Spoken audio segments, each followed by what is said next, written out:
Ellie, if you can't keep it together, maybe you shouldn't come home at all. The words echoed in my mind as I sat at my desk, staring blankly at the computer screen. The phone call from Officer Daniels still reverberated through my head, dulling my senses. I'm so sorry, Mrs. Parker, but there's been an accident. Your parents, they didn't survive. I hung up, choking on my tears. My parents, on their way to the Grand Canyon for their annual road trip, gone in an instant. I fumbled for my phone, dialing my husband, Mike. Mike, I need you. My parents. My voice cracked. Ellie, I'm in the middle of a meeting. Can't this wait? Mike's irritation pierced through the line. They're dead, Mike. My parents are dead. I sobbed, clutching the phone like a lifeline. Silence. Then, with a sigh, Ellie, if you can't keep it together, maybe you shouldn't come home at all. He hung up. Stunned, I dropped the phone. The hum of the office felt distant as I rushed out, barely noticing my colleagues' concerned glances. The drive home was a blur. When I arrived, Mike was already there, standing in the kitchen. Ellie, you're blowing this out of proportion, he said, barely looking up. My parents just died, I shouted. How can you be so cold? Look, it's not my fault. You need to handle this better. He snapped back, turning away to avoid my gaze. I retreated to our bedroom, tears streaming down my face. Memories of my parents flooded in. Thanksgivings, road trips, their laughter. Everything was shattered. I felt alone, misunderstood, even in my own home. Later that night, after putting our daughter Lizzie to bed, I approached Mike again. We need to talk about the funeral.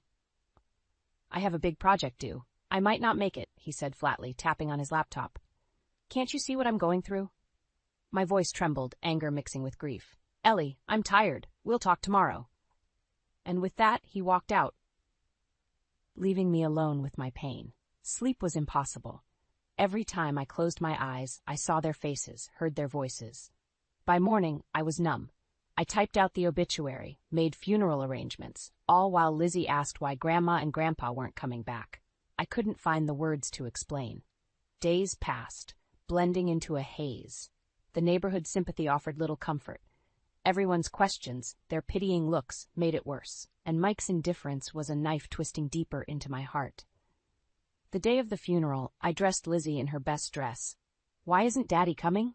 She asked quietly. He has work, sweetheart, I managed to say, trying to keep my voice steady for her sake. At the funeral, standing beside the caskets, I felt utterly hollow. Friends and family offered condolences, but I barely registered their presence. Cheryl, Mike's mother, approached me with a look of forced sympathy. Such a tragedy, she said, her voice dripping with insincerity. Have you thought about the inheritance? It might help with expenses. I stared at her, disbelief blending with fury. My parents just died. How can you talk about money? I'm just being practical, dear. Someone has to be, she replied, patting my shoulder in a mock display of comfort. Her words left me even more broken. Cheryl never cared about anyone but herself and her son. That night, I sat in the dark, my resolve hardening. My parents deserved justice, and I wouldn't let Mike's apathy or his mother's greed tarnish their memory. It was time to face the harsh reality of my life and take control. As the moonlight filtered through the window, I made a silent vow. Things would change. I would not let their deaths be in vain, and I would not remain trapped in this loveless, uncaring marriage any longer. The days leading up to the funeral were a blur of paperwork and phone calls. I spent every moment arranging services, choosing flowers, coordinating with the funeral home. Mike remained distant, claiming work obligations kept him busy. The weight of his indifference crushed me. One evening, I caught him slinking into the house late. Where were you? I demanded. Work. Had to stay late, he replied, avoiding eye contact. Late again? Every night this week, Mike? My voice cracked with frustration. Ellie, I told you, it's a big project, he snapped. He brushed past me and headed to our bedroom, closing the door behind him. I stood there, feeling more alone than ever. The night before the funeral, Cheryl showed up unannounced. She breezed into the living room, her perfume overwhelming. Ellie, how are you holding up? She asked, her tone insincere. Doing what I can, I replied, keeping my eyes on the carpet. Cheryl's gaze shifted to the closed bedroom door. Where's Mike? Still working, I said through gritted teeth. That man works too much, she tutted, then turned her attention back to me. So have you decided what's happening with their estate? I clenched my fists. Cheryl, it's not the time. Don't be so emotional, Ellie. This is about practicality, she said, her voice cool. My parents are gone, Cheryl. I can't think about money right now, I replied, barely holding back tears. Well, you need to. Mike and Lizzie need security, she continued, as if she wasn't intruding on my grief. Mike and Lizzie are not my immediate concern, I snapped, standing my ground. She huffed, clearly displeased. Fine, Ellie, but don't take too long. This is important for the family.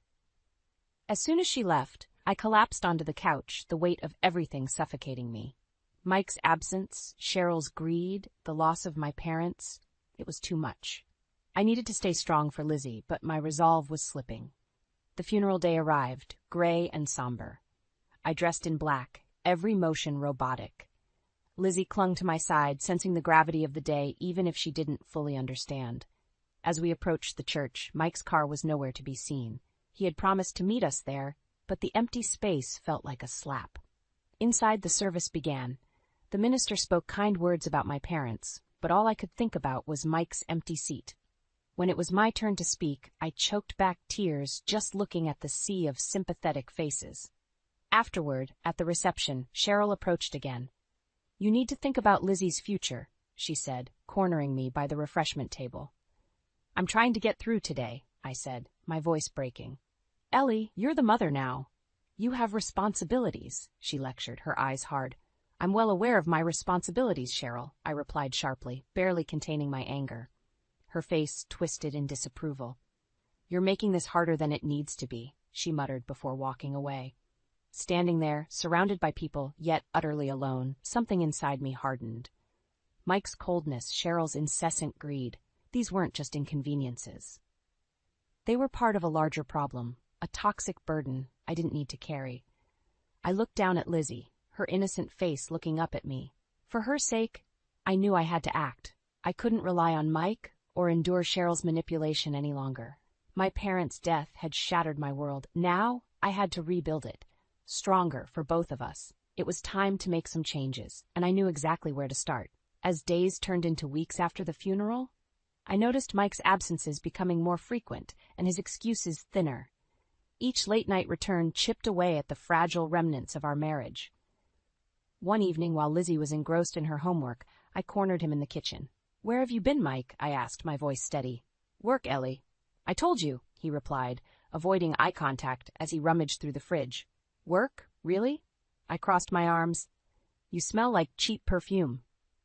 He froze, then turned to face me, his expression hardening.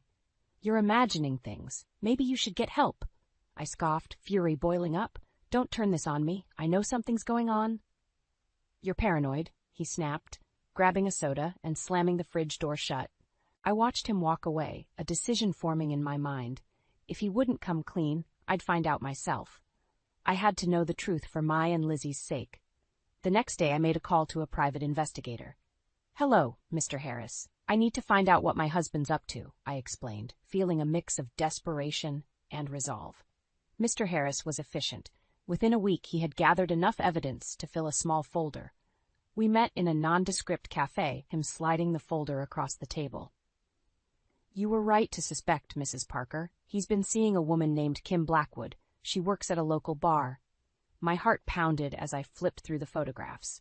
Mike with Kim, laughing, holding hands, even kissing in public. Betrayal stabbed at me, but I forced myself to remain calm.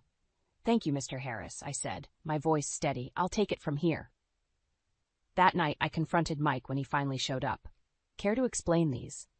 I tossed the folder onto the couch. His eyes widened as he saw the contents. Ellie, I can explain, he stammered. Explain what?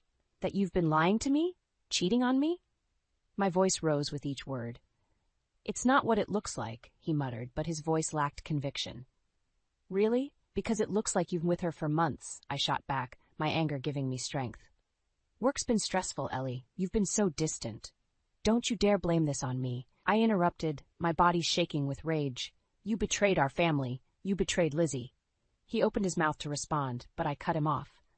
I want a divorce, Mike, and you're going to pay for what you've done.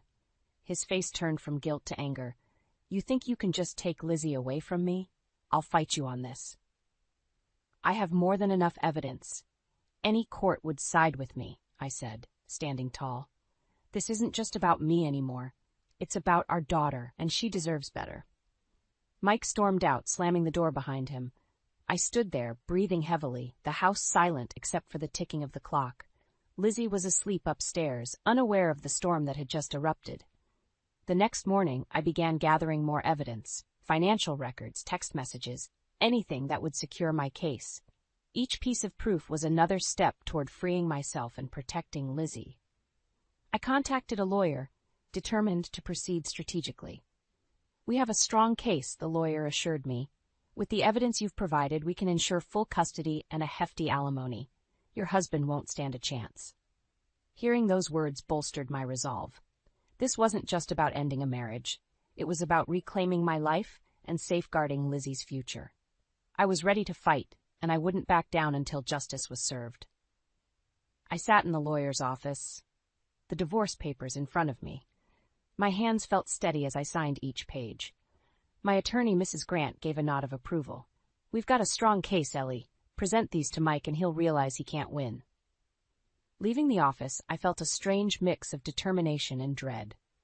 I drove straight home, needing to confront Mike immediately, armed with the legal documents and unshakable resolve. He was sitting on the couch, watching TV, seemingly oblivious to the storm brewing.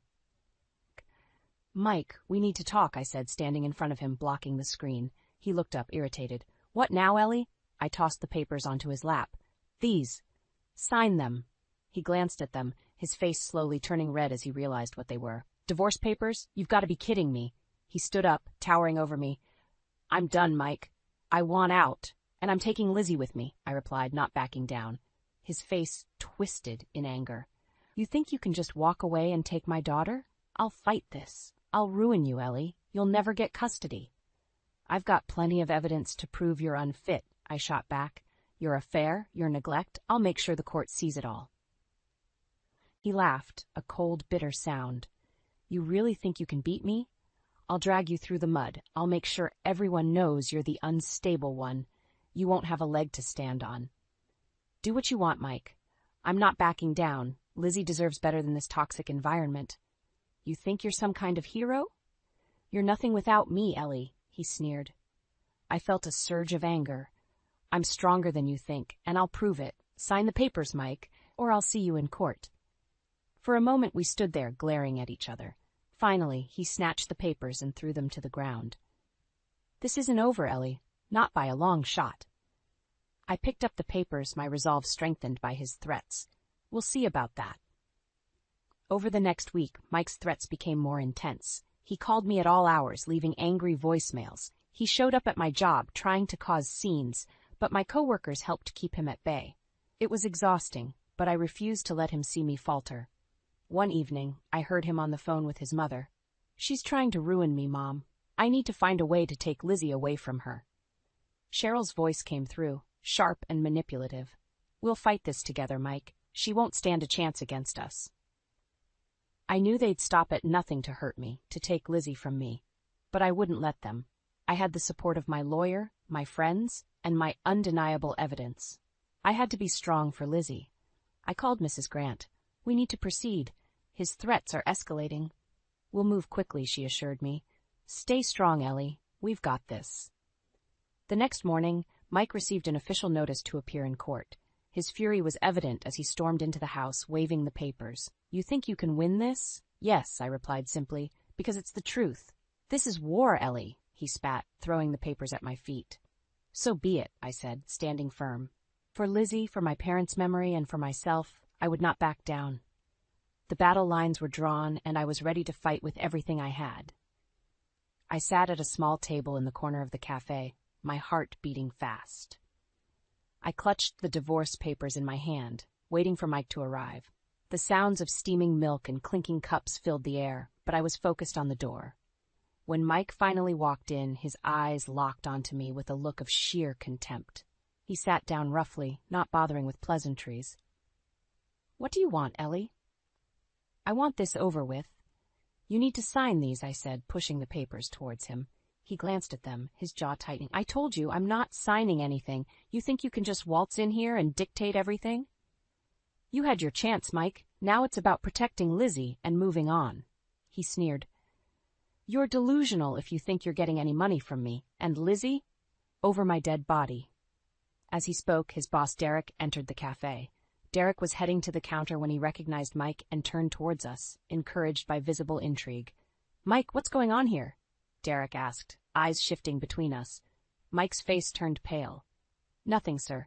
Just a family matter. Looks like more than that, Derek said, his gaze narrowing at the sight of the papers on the table. Ellie, Mike hissed, attempting to maintain his composure. This isn't the place. I seized the moment. Actually, it is. Mike, you've been lying and cheating for months. You've neglected your family and your job. Derek raised an eyebrow. Is this true? Mike stumbled over his words. It's complicated. She's blowing things out of proportion. No, Mike, I shot back. You've been spending company time with your mistress, not on work projects. Derek's expression shifted from curiosity to cold anger. Is this true, Mike? Sir, I can explain. Derek cut him off. Save it. I've had my suspicions. Consider this your last day at the office. Mike's face turned red, his anger barely contained. You can't do that. I just did, Derek replied sharply, turning and walking away. I watched Mike crumble before me, his career crashing as he realized there was no escaping this time. The cafe's ambient noise returned, but we were in a bubble of silence. You've ruined everything, Mike hissed, his voice shaking with rage. No, Mike, you did that all by yourself, I said, standing up. Mark my words, Ellie. I'm taking you down with me, he said through gritted teeth. Good luck with that, I replied, picking up the papers. As I walked out, I felt a surge of liberation. This battle was far from over, but I'd just won a significant victory. Outside the cafe, I took a deep breath, savoring the fresh air. Mike's downfall had begun, and I was ready to fight for our daughter's future. Every step I took away from that confrontation was another step towards justice, for my parents, for Lizzie, and most importantly, for myself. The courtroom buzzed with low murmurs as I walked in, head held high. Mrs. Grant was beside me, a reassuring presence. Mike sat across the room, his face a mask of anger and defiance. His lawyer, Mr. Jacobs, whispered something into his ear. The judge called for silence. We're here today to consider custody and alimony arrangements for the Parker case, the judge announced. Mrs. Grant stood, addressing the court. Your Honor, we have clear evidence of Mr. Parker's infidelity and neglect, both as a husband and father. We request full custody for my client, Mrs. Parker, and appropriate alimony and child support. Mr. Jacobs rose, looking smug. Your Honor, Mr. Parker disputes these accusations. He has been a dedicated father and deserves joint custody at the very least. The judge nodded, flipping through the files.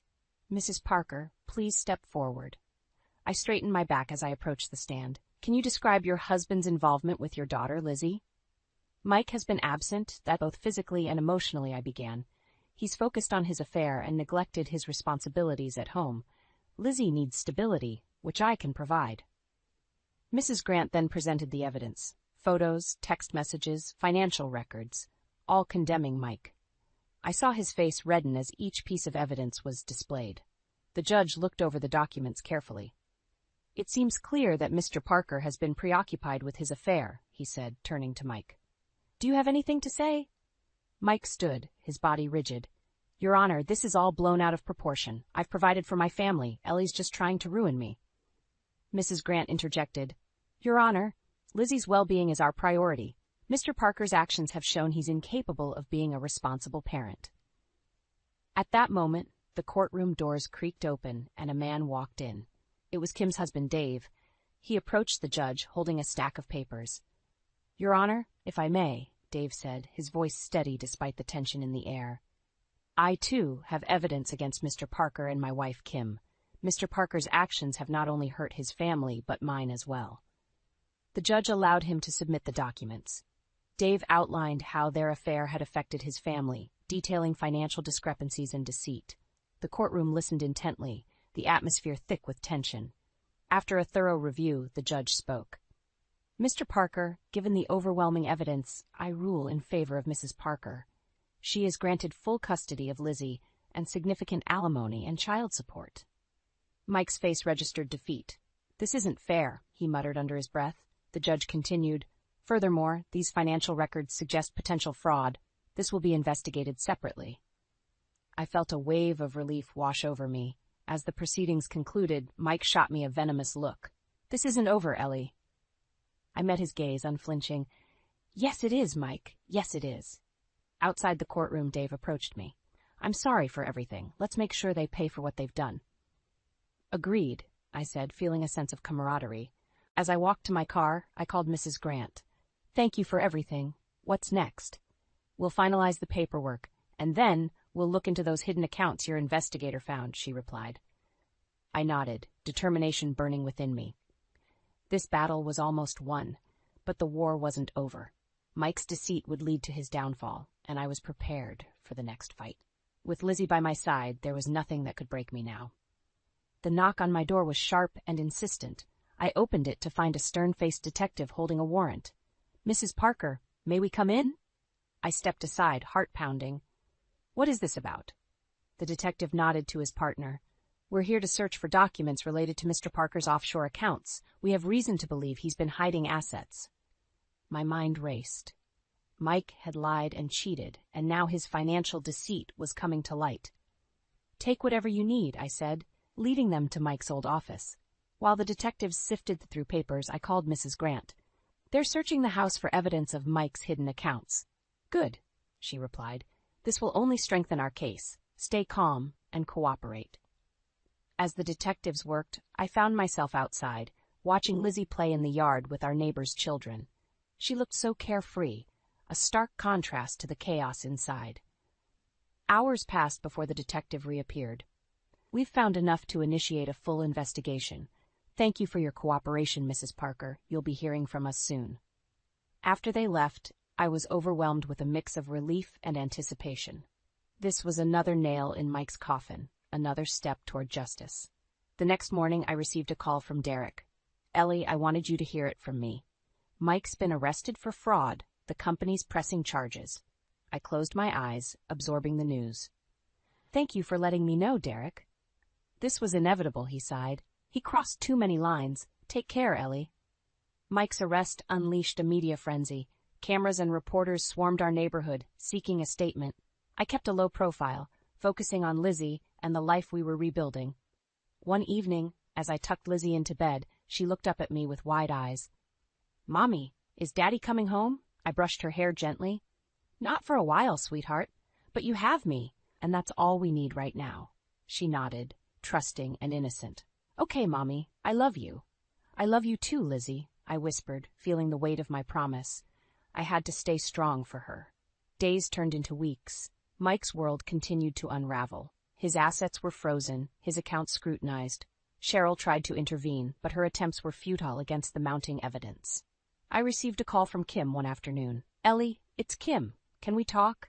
I hesitated, but curiosity and a need for closure prompted me. "Fine, come over." When she arrived, she looked worn. "I'm sorry for everything," she began, her voice shaky. "I didn't realize the extent of Mike's lies. He's ruined my life, too."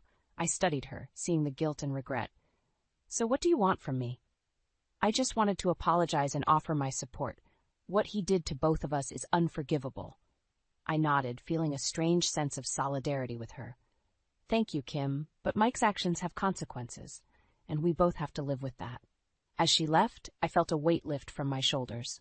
Closure was coming, slowly but surely. Weeks later, the court verdict was in. Mike was found guilty of fraud and embezzlement. He faced years in prison, his reputation shattered, his life in ruins. Cheryl's health declined rapidly, and she moved into a care facility. Mike's network of lies had collapsed entirely. One afternoon, as Lizzie and I were playing in the yard, the sun shining brightly, I realized we had reached a turning point. "Mommy, are we okay now?" Lizzie asked, her innocence refreshing. "We are, Lizzie. We're better than okay," I said, scooping her into my arms. "This is our fresh start." She giggled, her laughter a sweet balm to my weary soul. For the first time in a long while, I felt the stirrings of hope.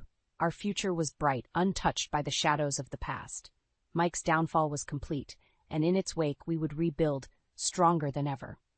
The move to California was hectic but liberating. Lizzie and I left the shadows of our old life behind, embracing a fresh start. Our new home, a cozy bungalow bathed in sunshine, felt like hope personified. On the first day at her new school, Lizzie was nervous. "Do you think they'll like me, Mom?" I knelt to her level, brushing a lock of hair behind her ear. "They'll love you, Lizzie. Just be yourself." We walked into the school together, the hallways bustling with students. Mrs. Thompson, Lizzie's teacher, greeted us warmly. "We're so happy to have Lizzie join us." I watched Lizzie blend into her new classroom, her face lighting up with curiosity and excitement. I left, feeling lighter, hopeful for the first time in a long while. At my new job, the environment was invigorating. I dove into projects, the creativity and challenge renewing my spirit. My coworkers were friendly, and Jack, the head of our team, was especially kind. One afternoon, Jack invited me to lunch. We walked to a nearby cafe, the air filled with the scent of fresh coffee and pastries. "So how are you settling in?" Jack asked, his eyes warm and inviting. "Better than I expected.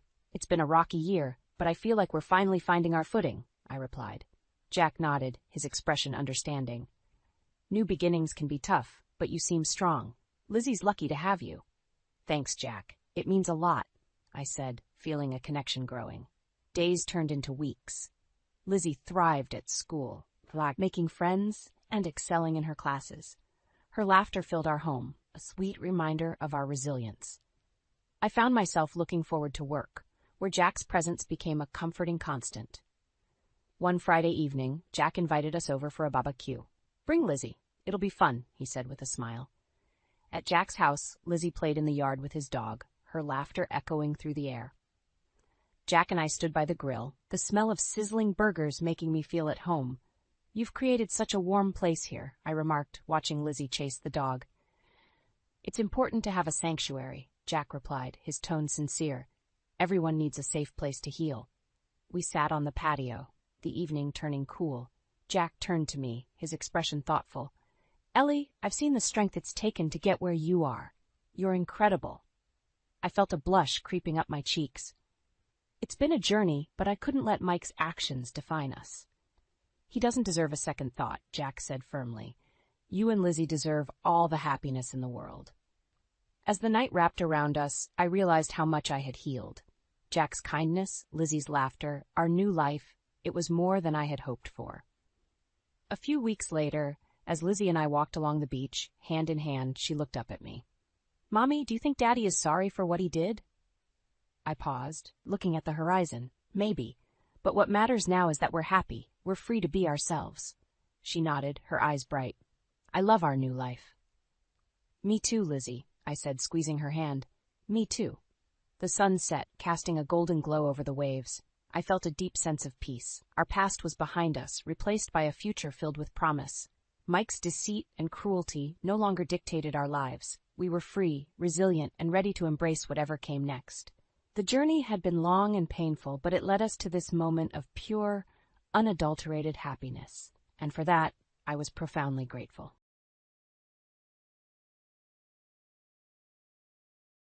When my husband returned home from a friend's wedding that was held far away, I answered, "Welcome home," in the living room.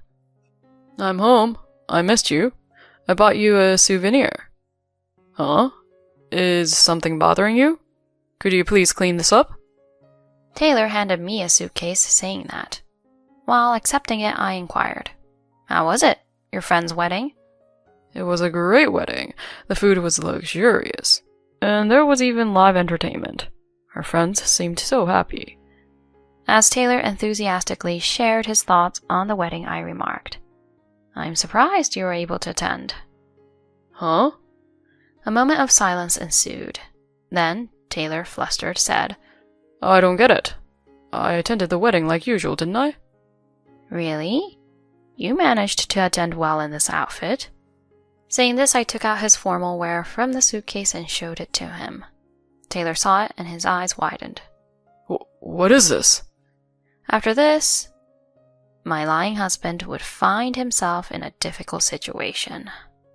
My name is Grace Taylor. I'm a 32-year-old housewife. After graduating, I joined a securities company and have been working hard for about 8 years. Thanks to that, I was able to be promoted to the top among my peers. However, I realized that I'm approaching 30 without a boyfriend. Maybe it's time to seriously consider marriage activities. Just when I was thinking that, a certain encounter happened. The sales manager from a medium-sized printing company came to my workplace for business, and I ended up being the one to deal with him. I decided to make a small contract due to the sales manager's enthusiastic sales pitch, and when I conveyed that to him, he instantly lit up with joy. His genuine reaction seemed charming to me. The person in charge was Taylor, who would later become my husband. At Taylor's invitation, we began going out to dinner together and eventually started dating. He was 3 years older than me, but he had a skillful way of being affectionate. Perhaps, in a sense, our easygoing personalities were a good match. I too had fallen for his charm, forgiving even his slightest tardiness as a weakness. Sorry, Grace. Please, forgive me. If he apologized like that, there's no helping it. From there, we dated for 1.5 years. Then, on my birthday, Taylor proposed to me. As he handed me a single rose, he said, "One rose has this meaning. You're the only one for me. To me, there's only you, Grace. Please, marry me." Those romantic words filled my heart with joy. Thank you, Taylor. I'm so happy. From now on, I'll give you a single rose every anniversary. My feelings for only you will never change. And so I received a rose and an engagement ring from him. I had the rose from the proposal preserved by a professional, and it's still displayed at home. It meant a lot to me. Blessed by our parents, we registered our marriage. Afterward, we had a small wedding and began living together. Taylor, despite his quirks, was a kind person. I believed we would have a happy married life. However, our newlywed life turned out slightly different than I had imagined. Taylor couldn't handle household chores at all. Perhaps it was because he lived with his parents until we got married, leaving all the housework to them. Clothes he took off were scattered all over the floor. Used dishes were left unwashed, and he didn't even throw the trash in the bin. While I juggled accessories and household chores, he casually played with his phone. At first, I accepted it, saying things like, "It can't be helped." But after several months of such a lifestyle, stress started building up. One day I said this to Taylor. "Hey, Taylor, could you help a bit more with the housework?" "Huh? But I'm tired from work, you know." "I'm in the same boat. We both work." With that, Taylor pursed his lips. "But I don't even know how to do it." "I'll teach you. Come with me to the bathroom." I led Taylor to the bathroom and, in a friendly and detailed manner, taught him how to clean the bathroom. Reluctantly, he began cleaning. However, his approach was careless, and it seemed like the dirt wasn't going to come off easily. "No, Taylor, it's not like that here." Sorry, Grace. Seems like it's just not my thing." "Huh?" "Grace, you do everything perfectly every day. I respect that." "Well, more importantly..." "So from now on, I'll leave it to you, Grace." Taylor handed me a sponge covered in bubbles and headed back to the living room. His cunning tactic was to lift me up, making me do the troublesome things. Being unable to resist when praised or spoiled is also a problem for me, and so I ended up continuing to do all the household chores. About 8 months into our marriage, Taylor suddenly said something. "Actually, a colleague in sales suddenly quit. I think I'll be busier covering for them from now on." "That's challenging. But you need to work hard for the company, right?" "Yeah, I'll be causing you trouble, Grace. Thanks in advance." And so Taylor started working overtime almost every day. Even on precious weekends, he'd say, "I have to work on the weekend," and spend more than half the time at the office. While I originally did all the housework, it didn't bother me much, but I felt lonely as our conversations and time as a couple diminished. During such times, I always looked at the rose he gave me during the proposal. "Only you for me." Seeing the rose with that meaning, I found the strength to keep going. Taylor during this time started paying more attention to his appearance than before. One day he unusually suggested, "Let's go shopping together," and I happily went out. "Taylor, what are you going to buy today?" "Oh, I thought I'd add a new suit. Also, I want to get some perfume." "Perfume? You've never worn that before." Well, it's part of my job to meet people. Grace, choose a perfume that suits me, okay? Well, there's no helping it. While saying that, I happily chose a perfume for Taylor. At that time, I had no suspicions about Taylor. He was as sweet and skillful as ever, whispering words of love to me. Even on busy days when he's not at home often, that's when a wife should provide support. I was enthusiastic about it. Taylor was grateful to me for that, and in the small amount of time we had as a couple, we were doing well. I had convinced myself of that belief. After living in such a manner for a while, one day Taylor came home drunk in the late hours. He scattered his belongings, changed his clothes carelessly, and then started sleeping on the sofa after adjusting the blinds. Knowing he often had business meetings and drinking sessions with clients due to his sales job, I sighed, thinking it couldn't be helped, and began tidying up the mess Taylor had made, planning to take his suit to the bedroom. At that moment, Taylor's phone slipped out of his suit's breast pocket and fell to the floor. Without thinking, I reached out to pick it up, and that's when a notification popped up. "I'm home now. Thanks again, Taylor." The sender's name is Karen. My heart raced.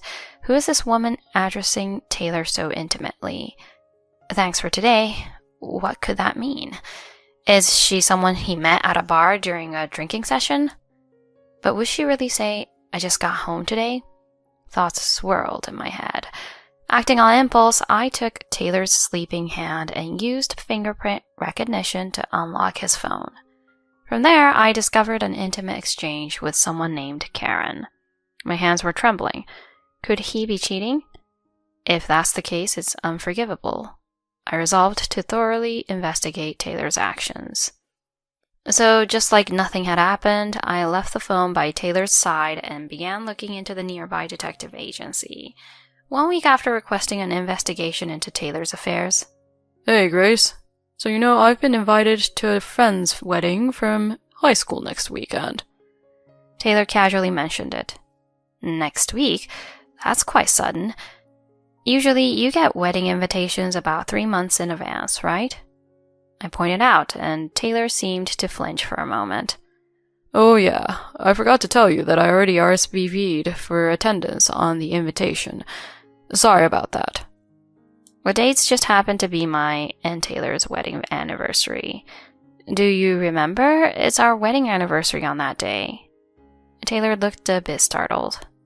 Oh, was it? Sorry, I totally forgot. But I have to attend the wedding. I'll make it up to you next time. Even the promise of giving a single rose on our anniversary seemed forgotten by Taylor. Nevertheless, I forced a smile and told him, "It's okay. By the way, where is the wedding?" In Alaska, but it's a bit far. But we've been good friends since high school. Taylor rattles on about such things without being asked. I was convinced. This is Taylor's lie. However, I smiled at Taylor with a sweet expression. Great. Looking forward to the souvenir. Of course, I'll buy an Alaskan souvenir. By the way, I'm busy, so can I ask you to prepare my formal wear? Understood. I'll send it to the cleaners. Thanks, Grace. I love you.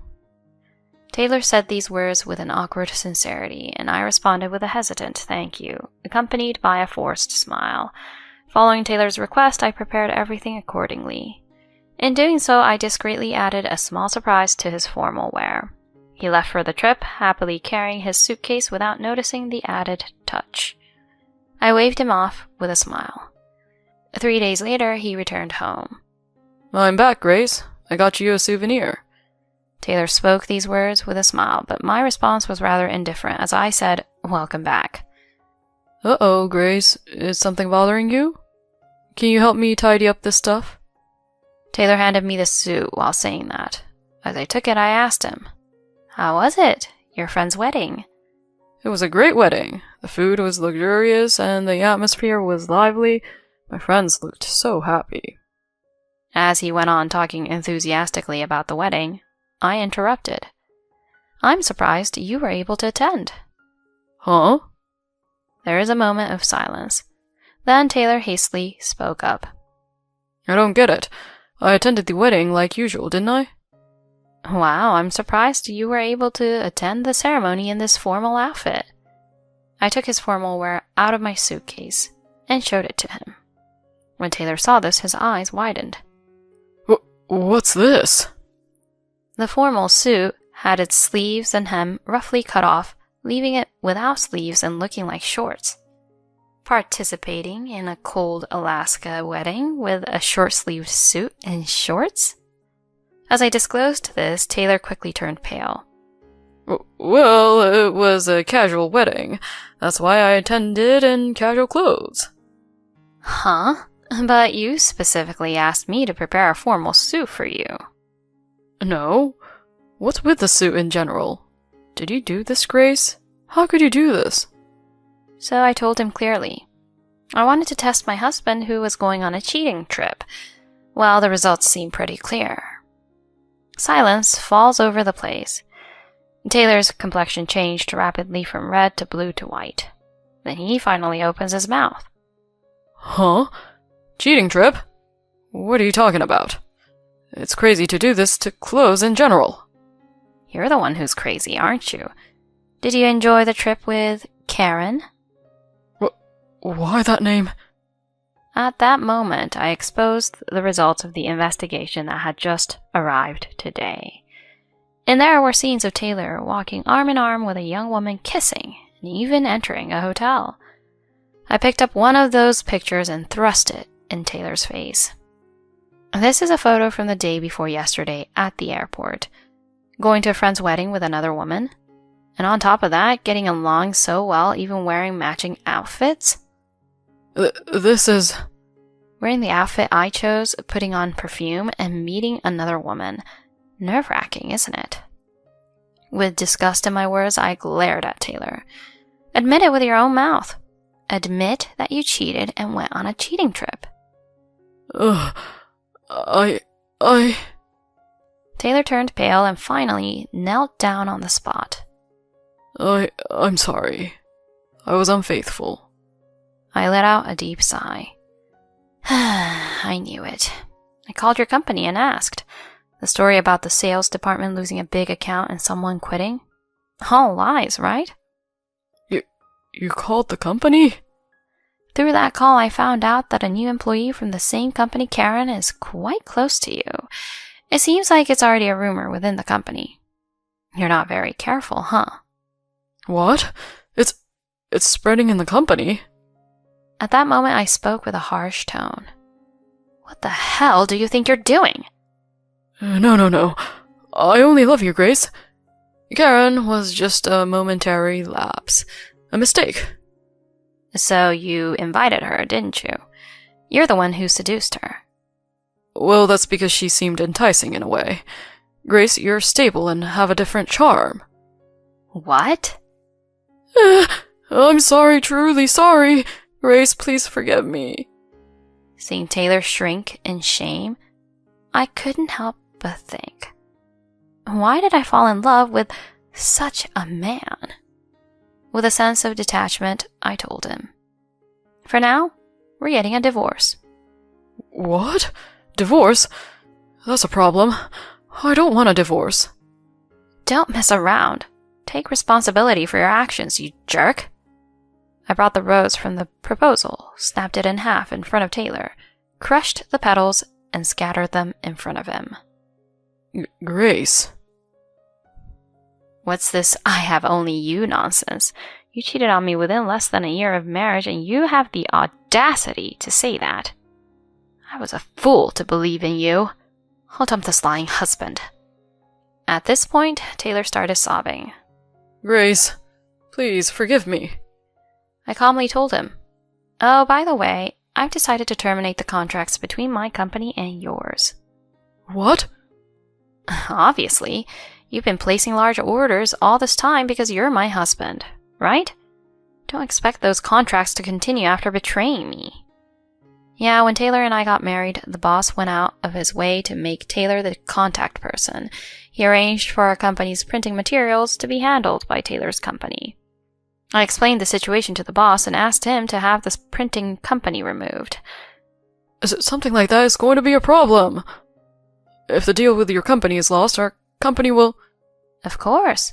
I've already explained the reason for changing the printing company to your company. Look forward to going to the office. No! I mercilessly kicked the screaming Taylor out of the house. Later, the divorce between Taylor and me was finalized. As a result of involving a lawyer with sufficient evidence, I was able to claim higher alimony than the standard amount. Taylor paid it off with his meager savings. I also claimed damages from Taylor's cheating partner. They apparently broke up over the dispute, and Karen couldn't withstand the rumors in the company, leading her to quit her job and return to her parents' home.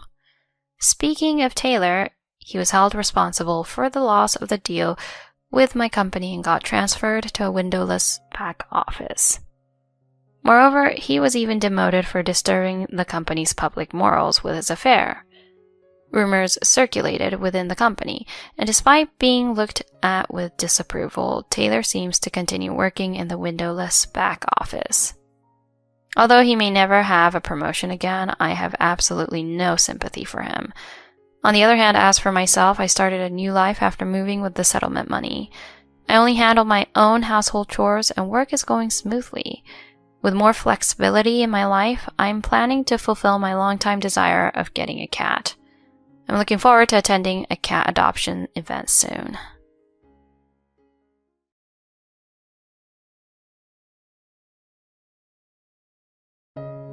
Hey, what are you doing there? Oh, excuse me, I have to use the bathroom. What? Are you kidding me? You can't use it here. You are a stranger, so go outside. My mother-in-law left me speechless. On the day I visited my in-laws' house for the first time since my marriage, I was supposed to enjoy dinner with everyone, but instead, I was faced with childish harassment. From the first time I met her, I knew that she didn't think much of me. I never imagined that she would go as low as that though. I had no choice but to leave the house and find a nearby restroom. Little did she know that I would later find herself in deep trouble. My name is Gabby, 28 years old. I'm a happy newlywed. My husband's name is Rick. He's 32 years old. He's an impressive guy who holds a high position at a major company for his age. I met him at a friend's birthday party. I had no expectation of a romantic encounter, and I was just there to enjoy the celebration with my friends. That's where I met him, and we ended up getting married. You never know what life brings to you. However, if you ask me if my marriage is perfect, I can't say yes with confidence. Although I'm very content with Rick, there is one trouble that I cannot even tell him about. It is his mother. To put it simply, she doesn't think very highly of me. I realized that the first day I met her. It was when Rick and I visited his parents for the first time. Dad, Mom, this is Gabby. We are planning to get married. Rick introduced me to them. That was my first time experiencing something like that. I wanted to present a good image to them, but I was so nervous that I couldn't speak fluently. Rick's dad, Luke, smiled gently at me, perhaps sensing my anxiety. It's a pleasure to meet you, Gabby. I hear that you've been taking good care of him. It's my pleasure too. I'm the one being cared of. You don't have to be so modest. You are too good for him. You are such a bright young lady. Thank you. So kind of you. Rick was smiling at our casual conversation. On the other hand, I noticed that his mom, Brianna, remained stoic. When our eyes suddenly met, she gave me a fake smile. She spoke to me in the sweetest voice she could make. I'm also glad to have a lovely girl like you as my daughter-in-law. You too are very kind. By the way, would you prepare drinks with me?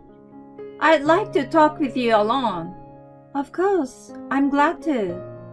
Rick said I could just wait with him, but that was not how it worked. I had to be proactive and make even the slightest positive impression. I followed her to the kitchen. As soon as we were alone, her expression turned cold. I even felt fear for her instant change. I opened my mouth, trying not to be bland. Brianna? Don't call me by my first name. You're rude. Rude? I hate pretentious women like you. How did you seduce my son? No, I didn't. I really love him. You're such a liar. You are just after his money because he works for a prestigious company, aren't you? No way. That's really not true. No matter how many times I denied it, she didn't listen to me. In the end, she made drinks all by herself, and all I did was just stand there. It didn't take me long to realize that I was called into the kitchen not to help her, but to be told off. After she finished preparing the drinks, she said clearly, "Let me tell you this. I will never accept a woman like you as my daughter-in-law." Wait, please. Please listen to me. I don't have time to be trifled with. I will pretend to get along with you in front of Rick, but I will never accept you. Remember that. She put the drinks on the tray and went back to the living room. She completely changed from what she had been a moment before and acting if nothing ever happened. We continued to have small talk, but I was so anxious that I could not concentrate on the conversation at all. As we were driving back home, Rick asked me, a little concerned, "What's wrong with you, honey?" Why? No, it's just that your expression is so stiff. You are always smiling. I'm sorry. I've been nervous all day. I'm a little tired. Oh, of course. Let's go home and chill. On the way home, he stopped at my favorite fast food. I had to force a smile on him, who was trying to make me feel better. There was no way I could tell him that his mom hated me. In the end, we got married without having a talk about it. That was when the Hell's Gate opened. Upon our marriage, I quit my job at Rick's request and became a full-time housewife. One day, my phone rang while doing housework with the TV on. Who is this number? I stared at the screen for a few seconds at the unfamiliar number. Since it was not blocked, I decided to answer the call anyway. Yes, hello? Hello, Gabby? Gab, Brianna? The caller was none other than my mother-in-law. As soon as I heard her voice, my previous anxiety came back, and I was at a loss for words. She let out a sigh before speaking. I can't believe you're really married. I thought you would have backed down after I told you so much. I'm sorry, but I really love Rick. You are persistent, aren't you? Anyway, I won't accept it. You became a housewife so that you can do whatever you want with his money, right? No, that's not true. He asked me to quit my job. Oh, please. You gold-digging parasite. What the hell? Listen, if you don't want me to pester you anymore, leave my son, okay? She hung up on me after that. As the beeping of a disconnected line echoed in my ear, I was tormented by an indescribable feeling. Why couldn't she understand me? I wasn't after money. I married him because I truly loved him. I still wished to have a good relationship with her. I knew she was obsessed with Rick from what he had told me and what I had seen. I had no idea that she would be so hostile to me because of jealousy. Since then, she started calling me frequently. It was always during the daytime on weekdays. In other words, when Rick was at work and I was home alone. I still couldn't gather up my courage to tell him about her and didn't know how to deal with it. I had no choice but to listen to her sarcasm in silence and endure it. One day, January was drawing to a close, and Rick and I were on our way to his parents' house. We were supposed to visit them over Christmas, but Rick had caught COVID at work, and we were both infected. We couldn't leave the house during the holidays and had to postpone our plan. We were visiting them for the first time since our marriage that day. Luke was away on a business trip and was going to be back the next day. Brianna was the only one at home. The fact alone made my heart heavy. When I pressed the doorbell, she appeared with a big smile on her face. "Rick, Gabby, welcome! I've been waiting for you guys." "Hi, Brianna.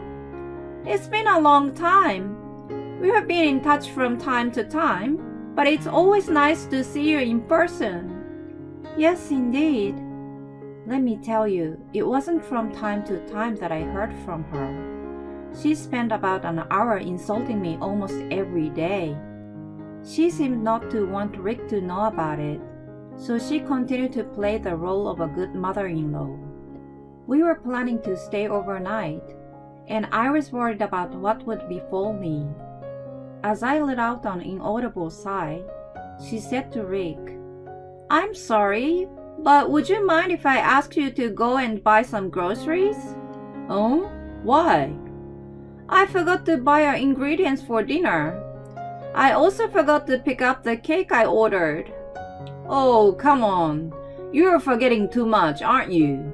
Are you alright? I've got the car, so I will go now. "My bad. Gabby, make yourself at home." She smiled at me. It was not an honest smile, but one that seems to contain something. If I followed Rick, I was sure I would be hammered by her later.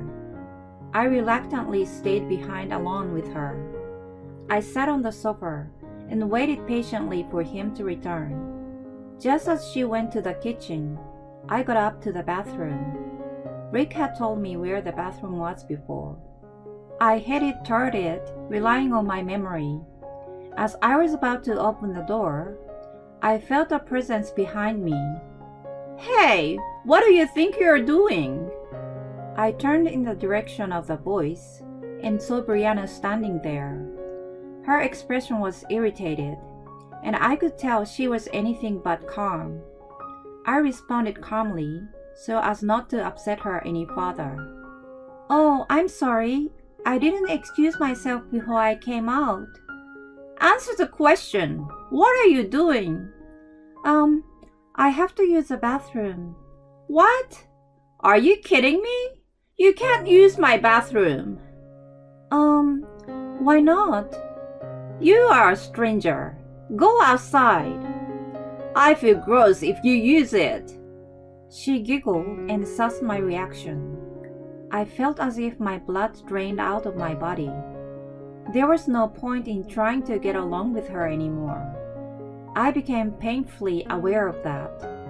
I knew she despised me, but I never imagined that she would go as low as that. I couldn't deal with it. There was no way I could build a good in-law relationship with someone like her. "I understand." Then I ran out of the house. I didn't know where the shops and restaurants were because I didn't have a sense of the area yet. I could still hold it for a little while, but it couldn't have lasted until Rick came back. Walking aimlessly through the neighborhood, I thankfully came into sight of the town center. I hurriedly went into a public restroom at the train station. As I came outside, I heard someone calling my name. I looked around, but didn't see anyone familiar. Then, I saw Luke running toward me with an arm up in the air.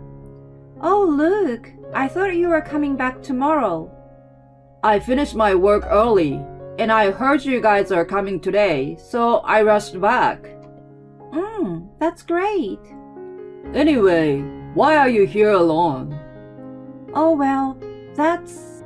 Seeing me fumble for words, he must have sensed something was up. The smile on his face faded, and he asked me seriously, "Gabby, I'm afraid to ask you this, but did my wife do something to you?" "No, nothing like that." "Please be honest with me. When you came over last time, Your face was very dark after coming out of the kitchen. I've been worried about you. Well, Luke, I found myself sobbing at his attentiveness. I continued to cry aloud, not caring that there were people around me. Sitting on a nearby bench, Luke silently waited for me to calm down. When I told him about all the harassment I had received, he listened without interrupting and seemed to be unable to suppress his irritation at the end. When I had finished telling him everything, he said, "Let's end this today." "How?" He hailed a cab and we went back to his house. Rick had already returned and was surprised to see Luke and me appear together. "Hey, why are you guys together? I mean, why are you here, Dad?" "I finished work earlier than expected. I need to talk to you." "What's up?" "It's important." Luke called for a meeting and everyone gathered in the living room. He shouted at Brianna right away. "You've got to be kidding me! How low are you to bully Gabby in such a childish manner?" "What are you talking about out of the blue? What do you mean by a bully?" "Don't you play dumb. I just heard from Gabby about all the harassment you've done to her." "I have no idea what you're talking about. I've never said anything bad to her." "Then why did she go to all the trouble of using the restroom outside?" "Because, I was using it." "We have 2 toilets. If there were only 2 of you here, one of them would have been open, right?" Her expression became distorted as he pressed her. "What's going on, Mom?" Rick sounded angry, but Luke continued. "I just told you. She has been harassing Gabby for a long time." "What the hell?" "You pretend to be friendly with her, but behind my back, you are bullying my wife?" Rick became curious. No, listen to me." She desperately pleaded with him, who continued to ignore her. Then she became defiant all of a sudden. She revealed her true nature and turned her anger toward me. "It's your fault. Look what you have done." "My fault?" "Yes, it is, because you married my son. If you had been a prettier and more obedient wife, I wouldn't have bullied you." Rick and Luke were at a loss for words for such a ridiculous excuse. I realized that it was a waste of time. I told her in a stern voice, "If I were prettier and more obedient, what bullshit. You would have insulted anyone just the same, no matter who she was. You just don't like me marrying your precious son. That doesn't change no matter who he gets married to. Isn't that right?" "No, I hate women like you." "Can't you understand that we are in this situation right now because of your immature behavior? You are losing your family because of your stupid way of thinking. If you don't understand, experience it for yourself. Your family will abandon you, and you will be on your own for the rest of your life." She fell to the floor, moaning. There was no one to offer her a hand. Instead, we just looked at her with disgust. After that, Rick and I returned home without staying overnight. Luke told us that he wanted to take care of things with her alone. A few days later, he told me that he filed for a divorce. At first, she violently refused to separate. She had borrowed thousands of dollars from him, so he gave her 2 choices: pay the money back right away or get a divorce. Given such a choice, she, who had neither income nor savings, finally decided to divorce him. She has no place to go, so she is currently working at a factory with staff housing. She is now in her mid-60s, so it must be hard life for her. This is all her own fault. There is no room for extenuating circumstances. I, on the other hand, have a more pleasant life now that I don't hear from her anymore. I visit Luke regularly, and the 3 of us go on trips together sometimes. Was it coincidence or inevitability that I ran into him at the station at that time? Either way, I can only be grateful to him for believing my story and taking action immediately. I will never forget this gratitude. I will continue to live my life to the fullest in order to protect my happy days. I answered my girl's phone call from my husband on speaker. My male and husband had an unbelievable conversation. I reported to police. Sarah, honey, your father's on the phone for you. I'm putting makeup on right now, so can you put the phone on speaker? Okay. I did as my daughter Sarah told me to and put the phone on speaker and pressed the call button. Hey Sarah, were you able to sleep well? Yeah, I was. That's good then. We're about to start a new life, so until then, you're just going to have to hold out for a little while longer. What in the world is my husband Thomas and Sarah talking about? My husband's voice was very gentle, and I got the sense that he trusts and loves Sarah. I had no idea that my husband has been able to build that much good relationship with Sarah. I looked at Sarah while I thought that to myself. Then, Sarah put her index finger to her mouth and instructed me to be silent. I did as I was told and kept my mouth shut, and my husband started to say something really unexpected. My name is Kate, and I am a 40-year-old housewife. I met my husband Thomas at a blind date. Thomas and I were the same age and hit it off right away, and since then we began to go out on dates as a couple. We got along pretty well and we ended up getting married. We had a child right after we got married, and our daughter Sarah is now 15 years old. My husband and I were both pretty opinionated, so we often clashed with each other. But I think we had a happy marriage and we were all happy as a family in our own way. And now we have been married for 15 years. I thought that I would continue to be with my husband for the rest of my life and that we would watch our daughter grow up together.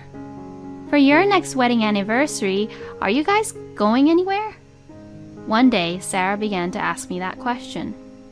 I'm not really sure and nothing's really decided yet, but I would at least like to have a nice dinner with your father. Wow, that'd be very nice.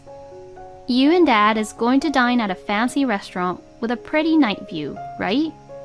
Well, I don't know if it's going to be like that, like when he proposed to me, but I'd love to go to a nice little restaurant. Aw, how nice! I'll be home alone, so you two should have fun. Thanks. As I talked with my daughter about all this, I was anticipating what my husband would do for our anniversary. But no matter how close our anniversary date was getting, my husband never mentioned anything about our wedding anniversary. Could it be that Thomas is planning to surprise me with something? It's our 15th anniversary this year, and maybe he has something really special planned for us. If so, I won't bring up the subject of our wedding anniversary to him. I waited for my husband's action as I went about my usual routine.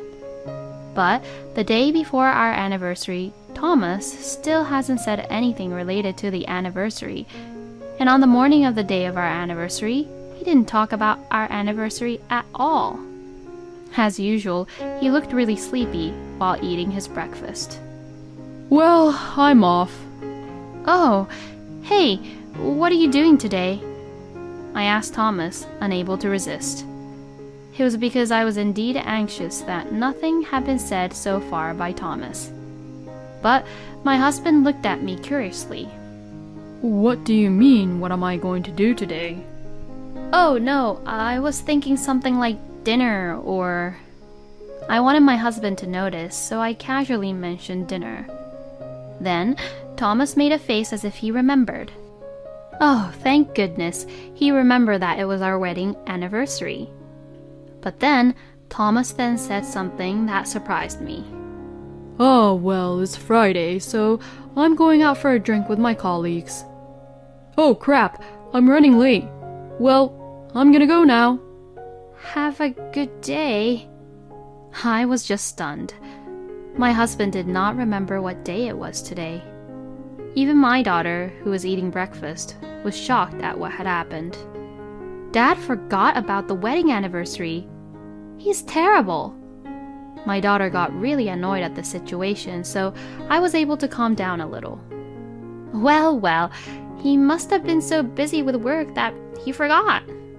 It was indeed sad that Thomas forgot that it was our 15th wedding anniversary, but he still works hard every day, and I should find something to be grateful for. That day, I ended up going out for dinner with my daughter to celebrate with her. Then, the next day, my husband woke up in the early afternoon after coming home from drinking late last night.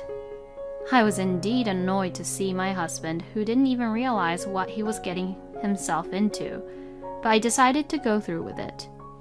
Then, my daughter, who was in the living room, stood in front of my husband, who was lying down on the sofa.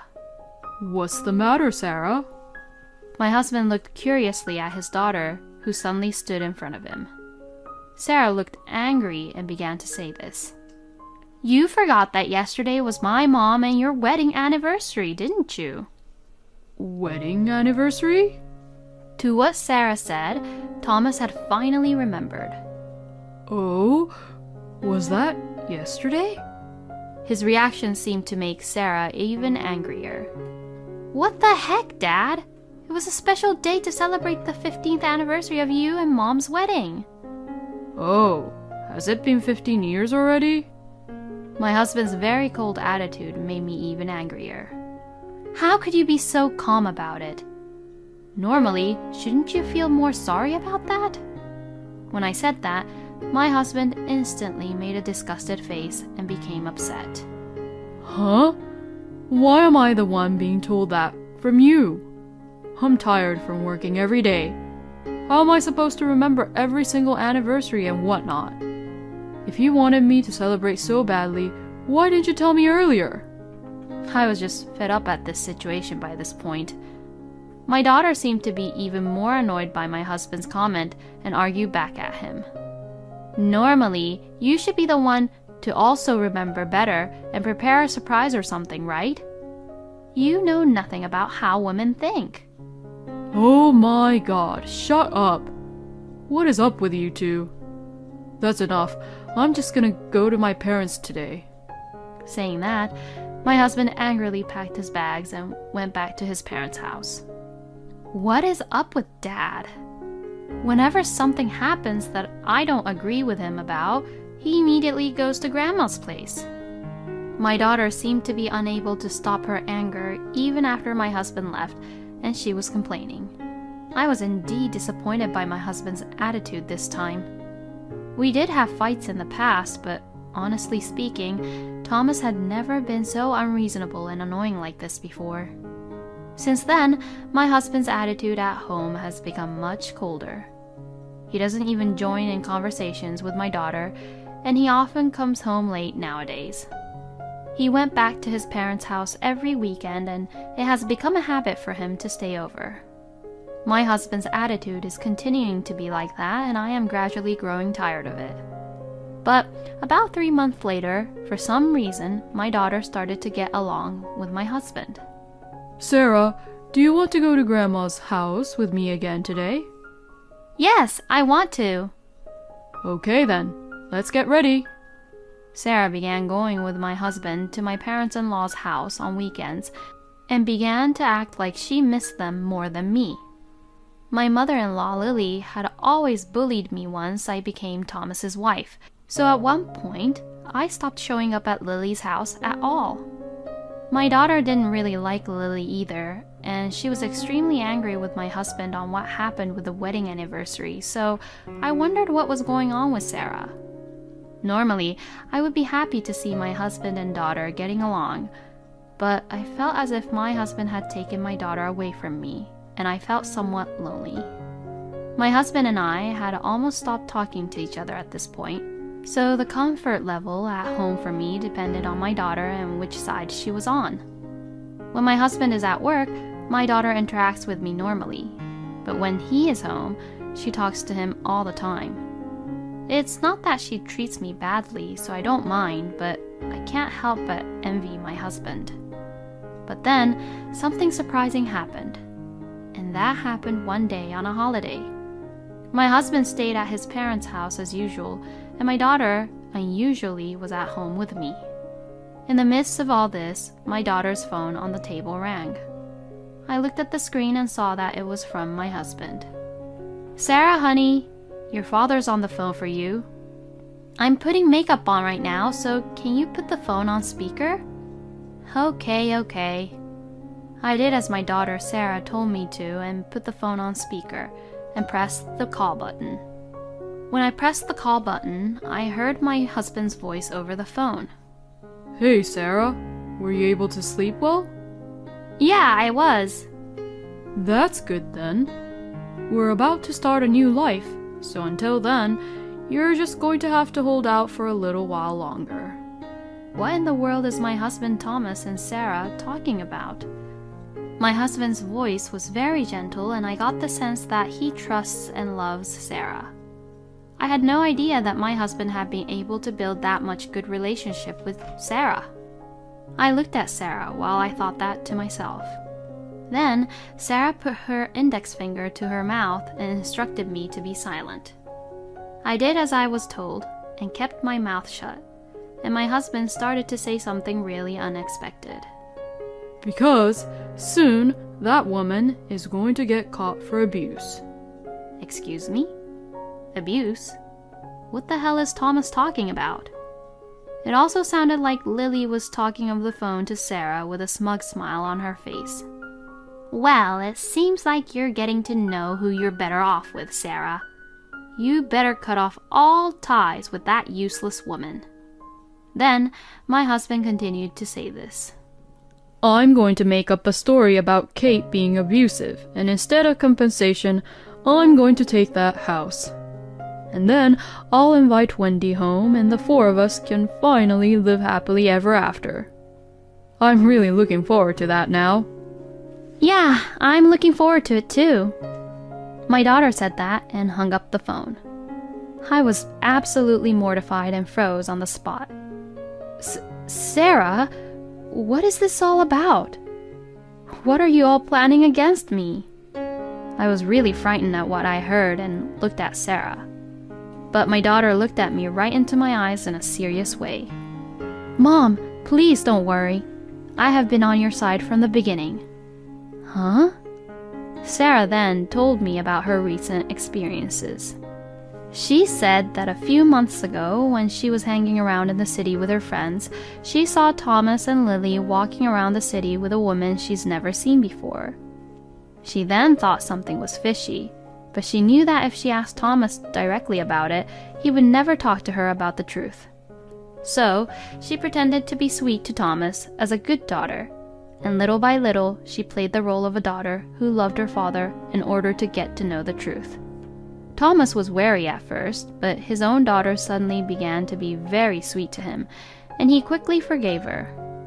Then they started going to Lily's house together, and Sarah finally found out the truth. And the truth was that Thomas and Lily was planning to frame me as the bad guy, kick me out of the house, and then get remarried to Thomas's mistress, and the three of them would move in together. Lily had been living alone since my father-in-law passed away, but she hated me a lot, so it seems like she wanted to get rid of me and live with her own son. My husband had been having an affair for some time, and he and his mistress, together with Lily, had made a plan to kick me out. They tried to get rid of my daughter at first too, but since Sarah has recently been faithful to my husband and Lily, they decided to take her in and raise her. But she was my daughter, and she had gathered a lot of evidence to expose Thomas and Lily's wrongdoings and show me the evidence, including photographs of Thomas's affair and audio recordings of Thomas and Lily talking about their plans. I immediately called the police and reported Thomas and Lily for trying to frame me. I then hired a lawyer and prepared to fight my husband. After I called the police on them, my husband seemed to come back to the house right away.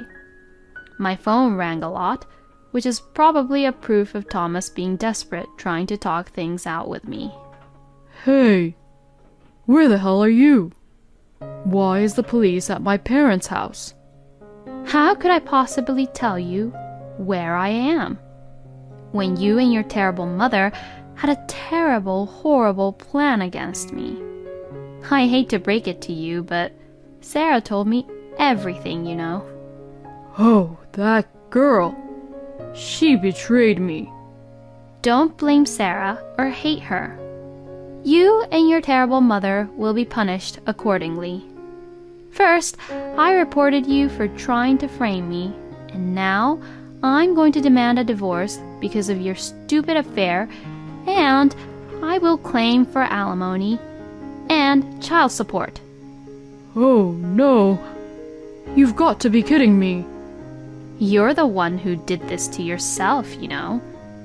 I will never, ever forgive you. And this house that you wanted, it's what I inherited from my parents. And it's going to sell for a lot of money, so I'm going to sell it. Huh? What the hell? Why? If I can't have that house, then what's the point of me planning all this? Well, it would never be yours in the first place. If it were me, the only thing I'd do would be die and have Sarah inherit it. But I don't want you to take it from me, so I'll sell it. Anyways, I don't trust you anymore. I'll discuss this with my lawyer and claim what I said I would do. Hey! Wait a minute. My husband was still saying something, but I ignored him and hung up. Then, through my lawyer, I demanded divorce, alimony, and child support from him. Then both Thomas and his mistress had paid me the alimony.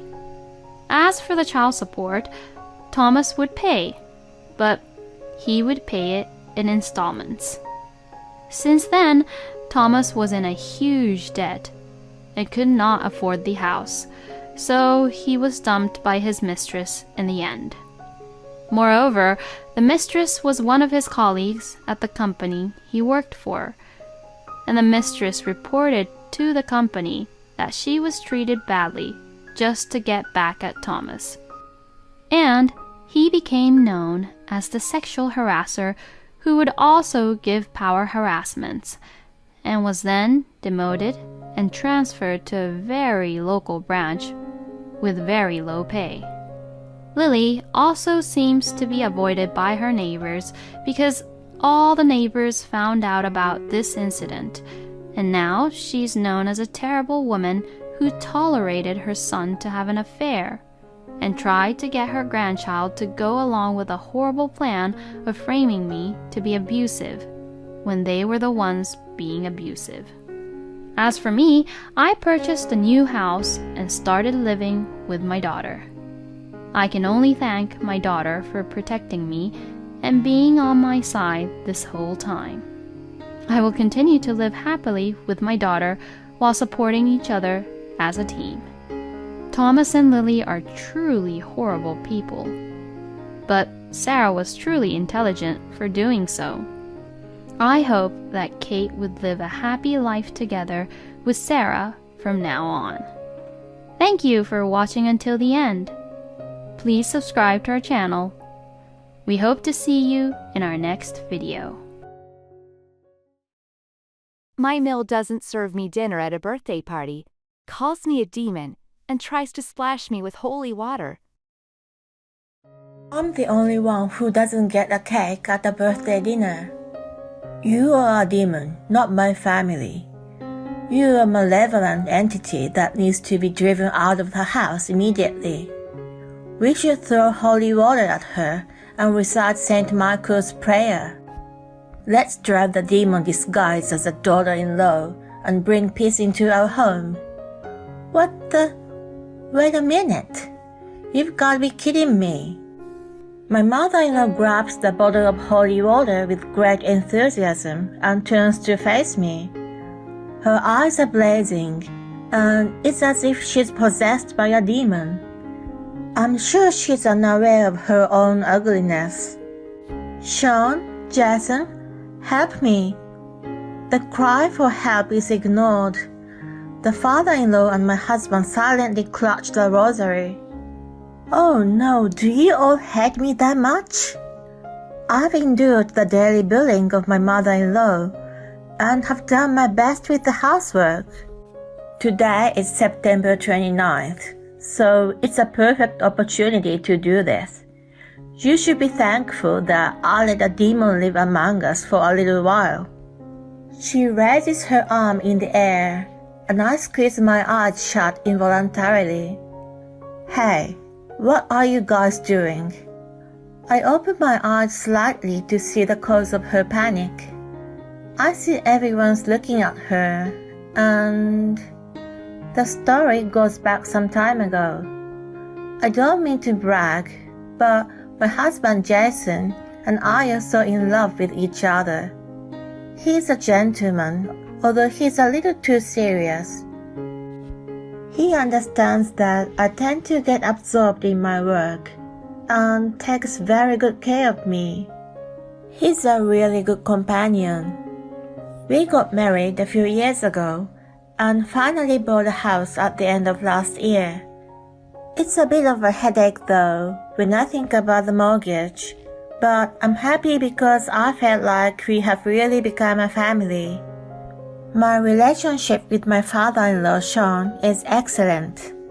Like Jason, he's serious and a bit careless. He's now retired, but when he was a business person, he was admired by many of his colleagues. His hobby is traveling, and he often sends us fresh produce from the countryside. He often compliments that Jason is lucky to be married to me. I feel tickled every time he does. The problem is, hello Jason, it's your birthday coming up, and I'm coming to your house to celebrate. Mom, you don't have to come over for every event. We just saw each other last week, remember? What are you talking about? We are a family. We should be together all the time. I suppose Erin won't feed us well, will she? I groan at her high-pitched voice leaking out of the phone. The only problem in my happy marriage is my mother-in-law, Megan. I've been subjected to criticism and harassment like this from the very beginning, and it's gotten worse over years. She barges into my house unannounced, says that it's not tidy enough, and starts cleaning on her own. When she calls my name in her piercing voice, I begin to brace myself. Jason says that she's had a very peculiar personality since he was a child. She used to be a tiger mom, locking him up in his room and making him study. She was also a very economical person, or rather a cheapskate. She was so stingy that she hardly bought him toys. In the past, she was so frugal that she did not celebrate any holidays and events. When Jason mentioned to his friends that his family didn't particularly celebrate Christmas, it spread in the neighborhood. After that, she became morbidly obsessed with any events. When I asked him how she came to be like that, she answered with disgust. She has relatives who are well off, and they are all highly educated. She's jealous of them. Huh? Is that the only reason? It's ludicrous, isn't it? I think she sees you as an enemy because she has a complex about her low education. I did graduate from an academically well-known university. That was the result of my efforts. I worked my butt off to get accepted there. I don't deserve to be resented for that. There's no way I can tell her this straight out though. If my relationship with her deteriorates, Sean would be affected too. Jason would not feel good about it either. I'm sorry that she's been hard on you. No, it's not your fault. Even though she's a strange person, I only see her a few times a year. I thought it was bearable until recently. She has been making direct remarks to me more frequently than before. It's become difficult for me to smile and shrug it off, and I've been avoiding her as much as possible. However, it is not uncommon for mishaps to occur. Do I have to deal with this person for the rest of my life? I wait patiently for the call to finish. A week before the birthday dinner is planned, I decide to speak to Sean. I know that Megan would complain no matter what, but I want to at least be prepared. I don't even know what time they plan to come over. After a few rings, I hear his voice come through. Hello, Sean. This is Erin. Oh, Erin. His voice gives me an uneasy feeling. It sounds less energetic than usual. Normally, he excitedly tells me about his recent travels or about his hobby of collecting antiques. My hand holding the phone tightens as I wonder if something is wrong. What's wrong? You sound to be in low spirits.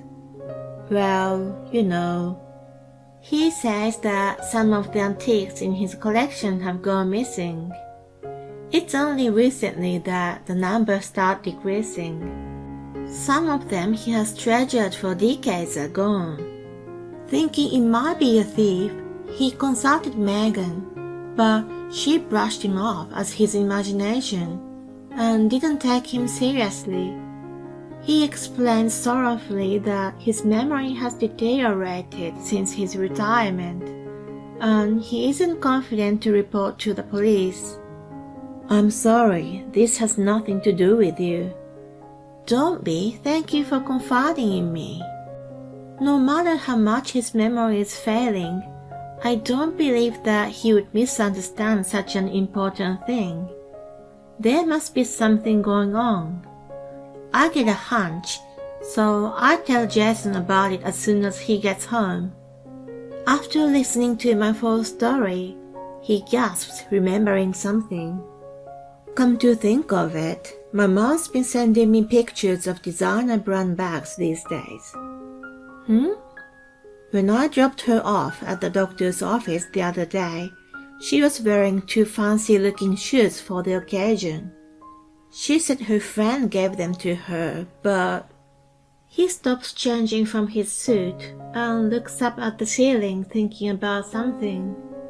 A few days later, what he's been thinking becomes clear. He's so late. As I wrap up Jason's supper, I look at the clock and see that it's already 9 p.m. He's gone to his parents' house in the morning and has not returned yet. I've sent him texts, but he hasn't even read them.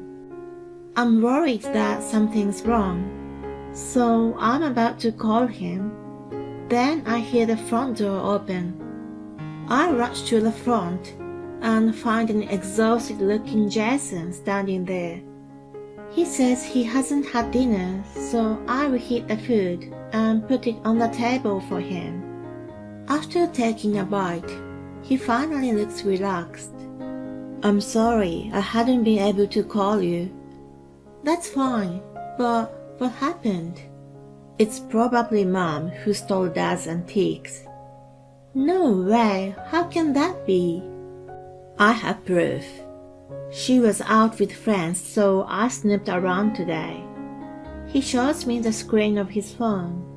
What I see is a closet full of clothes. There are several pieces of clothing from well-known brands. He slides his finger across the screen to a picture of a bank statement. I see Sean's name as an account holder. Is this the only balance he has? Yep. Apparently, my mom spent the money. When I told my dad, he wasn't surprised. They've already experienced something similar before. Jason's toys, gifted by his dad and relatives, kept disappearing. It used to happen so often, but when he asked his mom, she kept denying it. Instead of helping him find them, she told him, If you have time to play with your toys, you should study. Get into a good school and let your mother enjoy the luxury of life. She kept repeating these things to him. He listened to her at first. She told him to study, but she did not allow him to get a tutor or buy him reference books. Her attitude was so contradictory that he began to distrust her. By the time he was in high school, he had become indifferent to her comments. So I talked it over with Dad. He told me in a low voice about the plan he had. Jason's birthday has arrived. Megan comes over wearing a flashy pink dress. I can tell that it's a designer's brand from the logos all over it. Sadly, it doesn't suit her at all.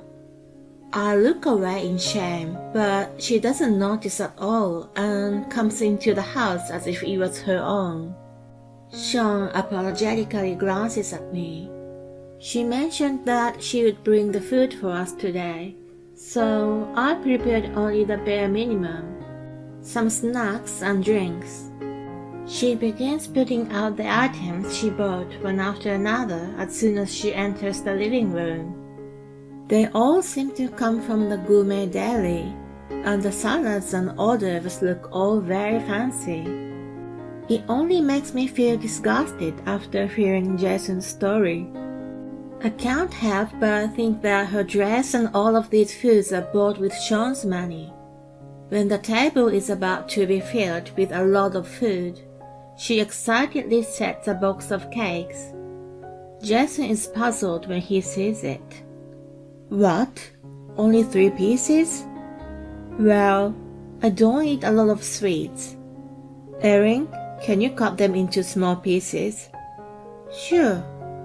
What are you talking about? They're from a famous patisserie. It was hard to get them. Anyway, there are only 3 people in the family. Megan deliberately puts her hands on her chin and lowers the tone of her voice. Erin is not a family member. She's a demon. Demons don't eat cakes. She puts a smirk on her face. I'm so taken aback that I can't say anything back. I've known that she's an outrageous person, but I never thought she would call me a demon. I glare at her, but she seems nonchalant. She waves her hand to me as if she's trying to get rid of an insect. Then she grabs something from her bag. It's a small bottle of clear liquid. I have an idea. Let's throw holy water at her. Let's drive the demon disguised as a daughter-in-law and bring peace back into this family. She opens the lid with great enthusiasm and turns to face me. Her eyes are blazing, and she looks like a demon herself. I'm sure she's unaware of her own ugliness. She looks at Sean and Jason and shouts for their agreement. Today is September 29th, the birthday of Saint Michael, the Archangel, so it's a perfect opportunity to do this. You should be thankful that I let a demon live among us for a little while. Hearing her shriek, I clench my fist tightly. If she goes this far, I can't remain silent. Just as I'm about to stand up, Jason restrains me with his hand. He gives a sign to Sean, and the 2 of them stand up at once. Megan looks up at them with her mouth agape. That's enough, Mom. We know what you've been doing. What do you mean? You stole Dad's antiques, didn't you? I've no idea what you're talking about. It's not just his stuff. You have taken my video games and birthday money before and used it to buy some meaningless brand name crap. What do you mean by meaningless? You're the one who was spending it on crap, and I'm the one who's... She shuts her mouth abruptly when she realizes that she said the wrong thing. From there, Jason's verbal attacks commence. He had been in dire straits as a child, with no free time and no allowance. She is always concerned about how she looks in the eyes of the world, and he hates being complained about all the time. He's also been annoyed by her coming over for every event. When he's finished, Sean takes over and continues. No matter how much money I made, you always complain that I was wasting it, or that we would be poor. His voice is so low that it's unimaginable from his usual self. He sounded like a priest trying to control the demon. She hangs her head down in silence and doesn't try to protest. He continues in a stern voice. You never fed us well, yet you've spent all my money. What more do you want to take from me? He snatches the bottle from her hand and throws the liquid at her with all his might. Stop it! You're the one who told us to get rid of the demon. That's right, we drive you from us. Come on, get out, unclean spirit, infernal invader. She stands up, her face bright red after being splashed by the water. She wobbles to the door and walks out of the house. Half a year later, this looks delicious. Did you make it? Yes, I hope you like it. Bon appetit. We are sitting around the dinner table. After the drama, Sean immediately confronted Erin with the divorce. It's still in process, but so far so good. He's freed from her calamities and is now leading a healthy lifestyle as if nothing ever happened. Although he couldn't get all of his antiques back, he started collecting them again. As for Jason and me, we are expecting the new family member. We'll be a much livelier family next year. We are very happy, even though we still have to pay the mortgage, and the financial headaches will never stop. While the three of us are enjoying our meal together, Sean suddenly puts down his cutleries. He looks at me with a serious face, and I straighten my posture. Erin, Jason, I'm sorry to bring shame on our family, but I must tell you something. What is it? It seems that Megan has been stealing from our relatives. I'm astounded, but keep quiet and wait for him to continue. After the divorce, Megan became penniless and asked her relatives for help. However, she's had a history of stealing their belongings, and they've already distrusted her. She has been working part-time jobs, but hasn't been able to hold them for a long time. Her pride must get in the way, which causes problems with her co-workers. Sean says that much and hangs his head down. If she ever comes here, you can send her away immediately. I'm sorry for scaring you when you're expecting. Please, Sean. Thanks to you, we got rid of her. Indeed, we've driven out the bad spirit with holy water, so it's all right. Jason's half-joke, half-truth seems to relax him, and he looks up with a smile. Jason took a glass of beer and pointed it at my stomach. A toast to my dad's new chapter and our baby.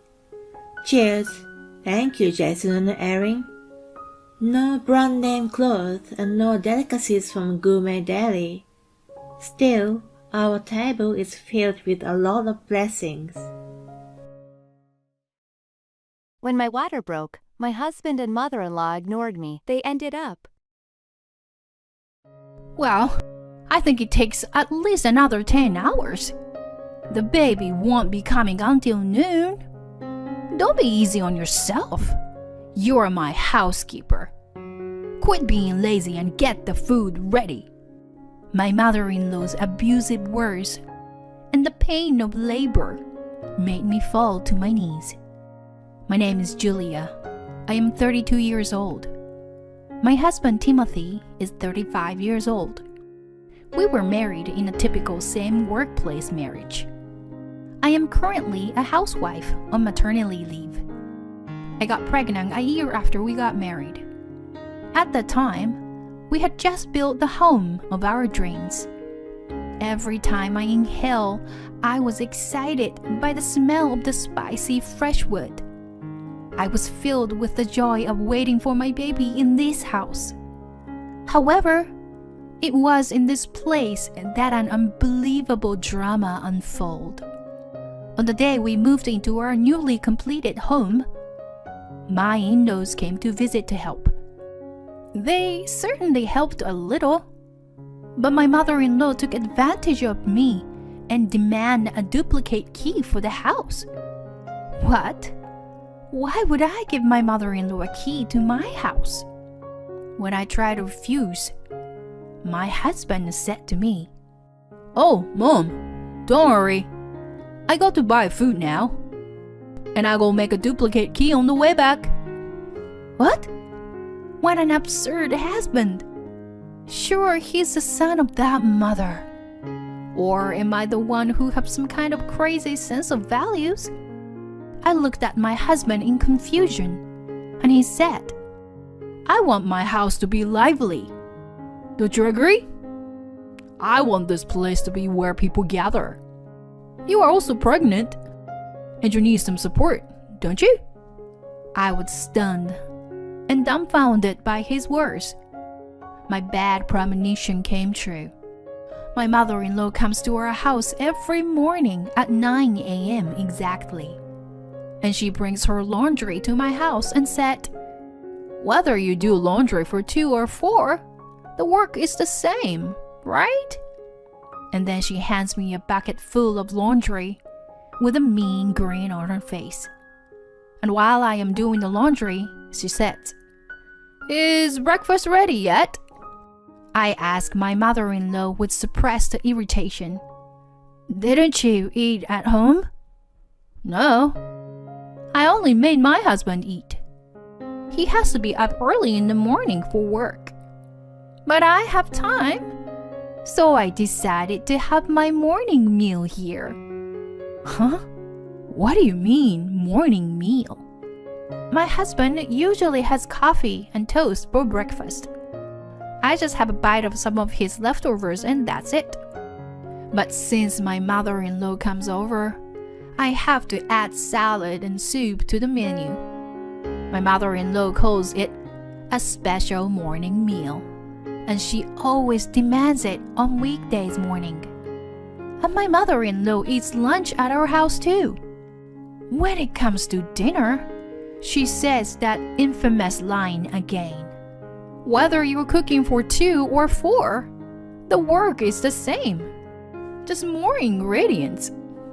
My mother-in-law, using the same logic as the laundry, would bring home half of the food I cooked in her Tupperware. One day, after about 3 months of living like this, I've been cooking for everyone every time. I was wondering, could you prepare dinner once in a while, please? I fearfully asked my mother-in-law to prepare dinner. Then she said, "What? You are giving orders to your husband's mother? Don't you have any respect? My mother-in-law trained me the same way. What a disgraceful daughter-in-law this person is. You do what you have to do and get on with it." I couldn't say anything back to her.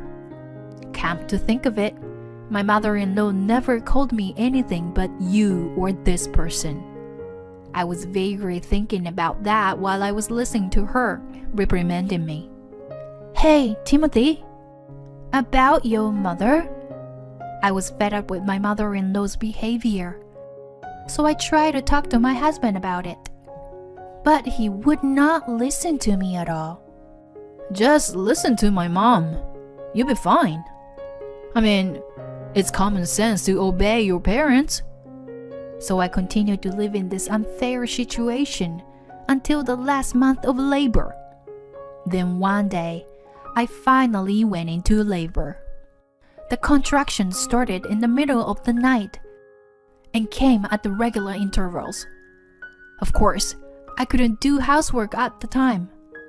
Then my mother-in-law came in. She entered our house without pressing the intercom, using a duplicate key. She entered the living room and said, "What? You're not ready for breakfast yet? You are so lazy.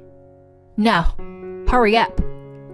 As usual, my mother-in-law yells at me. Usually, I would say at least good morning to her, even though I didn't want to.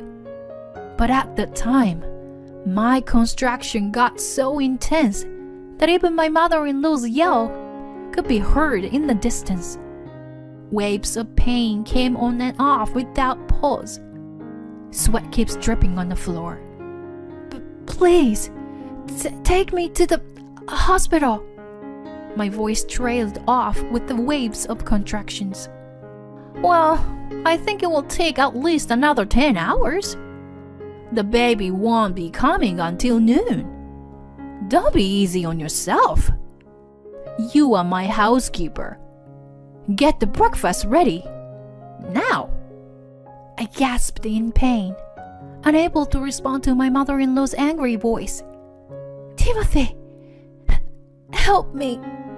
My vision blurred, and I was losing consciousness. I clung to my husband's lap, but my husband just closed the newspaper he was reading, lightly patted on my head, and said, "If Mom said it takes more time, then I guess it does. She's been there, so why don't you just listen to her? Anyway, how soon can breakfast be ready?" At that moment, I couldn't take it anymore. My water broke. I was rushed to the hospital by ambulance and managed to get a proper treatment. It's a healthy baby boy. When I was stunned in the hospital room after giving birth, a nurse kindly called out to me, "I told you to call the hospital if you had contractions every 5 minutes. Why didn't you call us earlier?" Well, I actually wanted to do so. I begged my mother-in-law and my husband, but they told me that it was still fine. When I explained the situation, the nurse sighed. "Hey, are you sure you want to go home to those people and raise a child?" The nurse asked me worriedly. I knew what she meant. The nurse was right.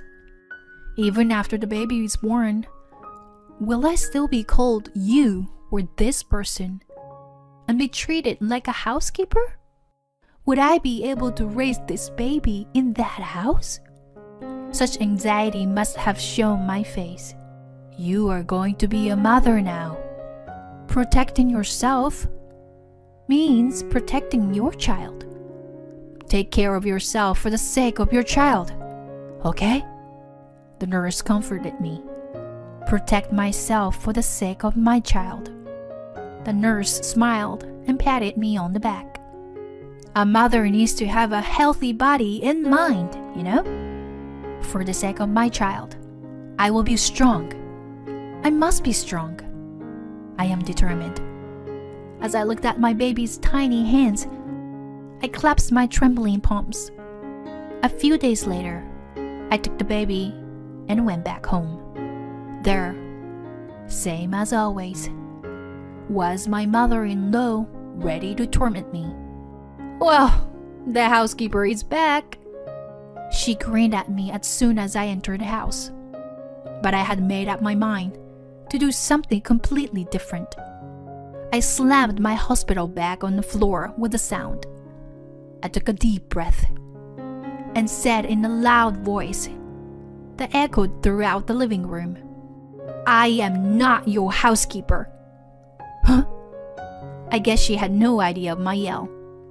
My mother-in-law's shoulders shook and her face scrunched up. My husband also put down the newspaper he was reading, gulped, and stared at me. "You make me sick. Both you and your stupid son. You decided to give me another 10 hours of that labor pain. And I ended up in an ambulance? I pity you.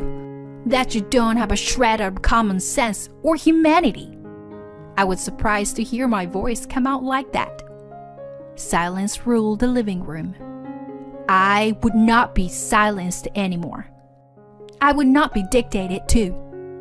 I will protect my child, and I will protect myself as a mother. With these words, my revenge began. The next day, my husband took off to work. He hadn't spoken to me since yesterday. Did he think it was wrong to treat me like his mother does? Or was he surprised that I was suddenly snapped? I didn't know what my husband's true intention was, but he ate a piece of toast as usual and left.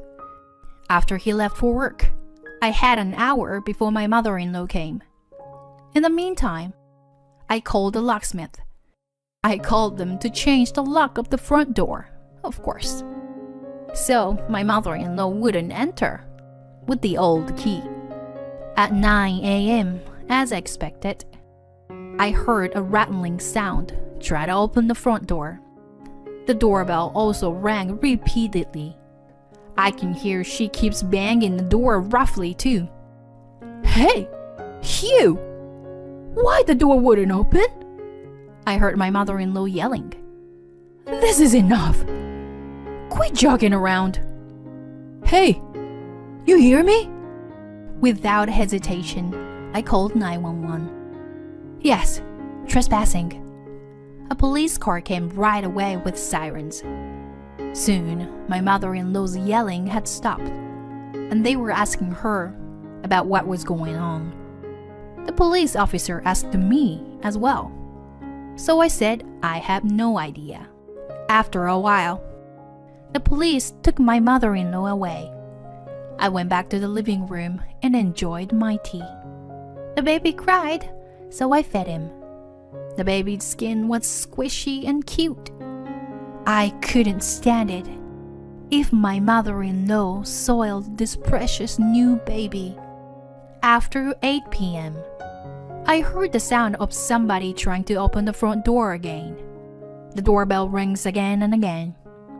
Hey, what is this? What's going on here? My husband called me on my phone. I changed the locks. I couldn't stand your mother, so I banned her from the house. I told my husband coldly. Huh? What are you talking about? Did you forget? I told you I want this house to be where people gather. I want a quiet house, and I want a house where my family can feel at home. I've given you what you wanted all this time. Now it's my turn to have what I want. I don't want to raise a baby in this environment. I told my husband what I wanted to say. What? No, you can't. Besides, my mom had been helping you, hadn't she? Great. He really doesn't understand anything. I said to my husband in disgust. No, she'd be nothing but a nuisance to me. I will never forget how your mother treated me. For your information, I'm going back to work after my maternity leave. It's perfectly fine with me if I don't see you for the rest of my life, you know? I'm gonna tell your colleagues that you made me work until my water broke. After I told him so, I hung up the phone. Then I heard a car engine. So I guess he had given up and was headed for his parents' house. I went back to the living room, watched TV, and fed the baby when he cried. And I fell asleep with my baby in my arms. As I expected, I got a call from my father-in-law the next day. Julia, I'd like to know what happened. What made you so angry? You were such a calm and gentle person. What happened? I guess my wife and son must have done something terrible to you, correct? My father-in-law was upset on the phone. I never want to either of them in this house again, especially your wife. I will visit you there this weekend. See you then. I said to my father-in-law that and hung up the phone. It's a confrontation, me versus my husband and mother-in-law. But I have a baby to protect. I can't lose. And so, I took the baby and headed for my parents-in-law's house the weekend. Well, it's so cute. I quickly brushed aside my mother-in-law's hand on the baby. Don't touch him. Ever. You sent me to the hospital in an ambulance. My mother-in-law's eyes went wide, and she flinched at my words. What? You surprised? You've talked to me like that 1,000 times, haven't you? What is this person? Freaking out once you were attacked like this? I replied violently, imitating her words. Ambulance? My father-in-law was stunned, as if he had never heard of it before. See? I knew they hadn't told him about the ambulance. Your wife almost killed me. The contractions were so bad, so I asked for help, but they ignored me. She even called me a housekeeper and ordered me to make breakfast. My water broke on the spot, and I was rushed to the hospital, almost losing consciousness. I went straight to my father-in-law. Jesus Christ! My father-in-law's hands were trembling. My counterattack continues. It all started the day after we moved into our new home. I laid it all out for him, literally everything. That she came to my house every morning to ask for breakfast, calling it a special morning meal. That she brought her own laundry and made me do the laundry every time. That she made me cook all the dinners and brought them home in Tupperware. She had me do this kind of thing until my water broke, in pain. I didn't even know.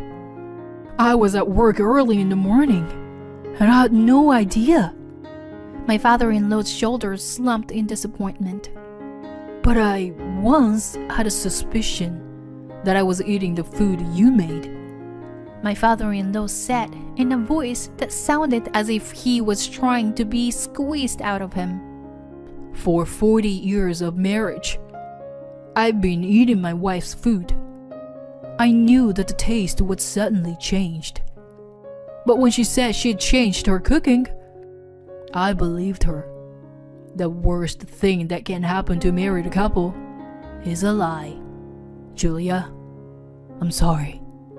I felt sorry for my father-in-law, that he didn't know what was going on. But I said to him, but your wife also told me that your mother bullied her too. In other words, you had also turned a blind eye to that situation, hadn't you?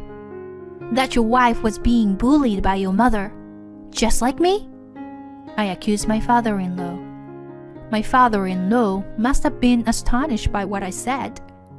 He shook his head weakly after a moment's pause.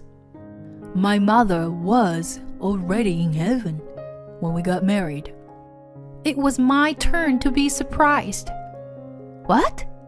What do you mean? Yes, my mother-in-law made up the whole story.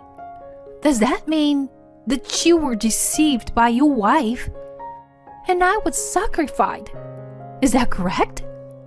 My father-in-law dropped his gaze at my question. That's what it would look like. I could see the regret on my father-in-law's face. I gave my mother-in-law last words. This person came to my house and treated me like a housekeeper and abused me under the name of daughter-in-law. I would never be able to raise a child in such a ruthless living environment. Hey, you hear me? I'm talking to you, you lying bitch. I'd forgotten how to call her anymore. It's enough to call this woman whatever, like she's been doing to me. And my father-in-law followed me. Yes, my wife's lies and behavior are unforgivable. But my son is also to blame. Said that, My father-in-law turned the tables on my husband. Neither my husband nor my mother-in-law could say anything. You are both an evil influence on my baby's development. If I protect myself, I protect my baby. I'm going to end this now to protect my baby. I held out the divorce papers I had prepared for them, and after a while, I went back to work. My ex-husband had already left the company. I guess he was afraid of being exposed to gossip. Furthermore, my ex-mother-in-law was divorced from my ex-father-in-law. I guess his sense of justice was strongly provoked by his wife's constant lies and the bullying toward me. My ex-mother-in-law never showed her face again, and she moved far away, and our life was at peace. Sometimes my father-in-law came to visit me. He smiles when he sees his grandson. How sweet! He's such a little guy. My son cackles when his grandfather holds up his favorite toy. I want to protect this little cute smile. Looking into his eyes, I vow in my heart to give him the happiest future. Thank you for watching to the end. Please subscribe to our channel if you like. See you in the next video.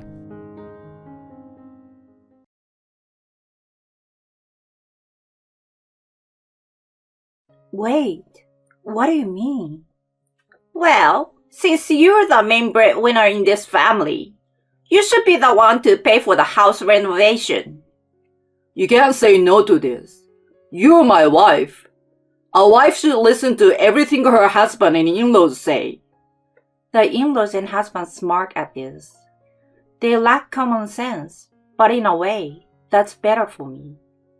I smile and respond. I'd be happy to help. My name is Tammy, a 32-year-old company employee. I have a husband named Eric, whom I've been married to for 2 years. We met through mutual friends. One of them, Eric, came over for a barbecue my friend had organized. He was outgoing and funny, and we hit it off right away. We exchanged numbers and started going out for drinks, which led to us dating. He works at a regular company and earns less than me, but I fell in love with his personality, and I really liked him. After dating for 2 years, he proposed, and we decided to get married. I thought I would be happy with him, since he always made me laugh. Besides, it's an era where women thrive in their careers, so I figured there would be no problem if I worked hard to support our finances. After deciding to marry, we quickly visited his parents' home. I can't believe my son brought home such a wonderful lady to marry.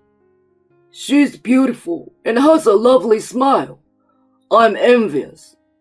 Mom, Dad, don't embarrass her by praising her so much. You are making her uncomfortable. But it's true, so what can we say? That's right. You got a great wife, so never let her go. I know. I will cherish her forever.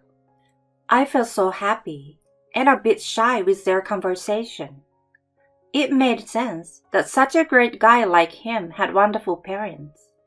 My parents died in an accident when I was young, and since then, I was raised by my grandparents. But after losing my grandfather 7 years ago, and my grandmother 5 years ago, I had no other family. Their warmth was especially comforting, since my grandparents had raised me with so much love. His parents approved of our marriage, and we got married. We had our wedding and honeymoon, and started living together as a married couple. Our newlywed life was so much fun. We both worked, but he usually got home earlier and would cook dinner, which I was so grateful for. Coming home to a warm meal after a busy day at work was blissful. Something people who would live alone for a long time would understand. He cooked dinner, so I took care of washing dishes and cleaning and laundry on weekends. We shared household chores evenly, and had a happy newlywed life. I thought we would continue to have fun and eventually have kids to build a lively, happy family. But a year into our happy marriage, things started to turn sour. One day, Eric suddenly said, Actually, my parents want us to move in with them. "What? Looks like Mom hurt her back. Is she okay?" It seems pretty bad. As the eldest son, I feel like I need to support her. That's why I want you to agree to us moving in and living with them. I see. I was really torn about it. His parents were kind and nice, but we'd only been married for half a year. I wanted to enjoy our life together a bit longer. But his mother's back pain seemed serious enough to make doing household chores difficult. I thought maybe it would be better for us to live together and support them.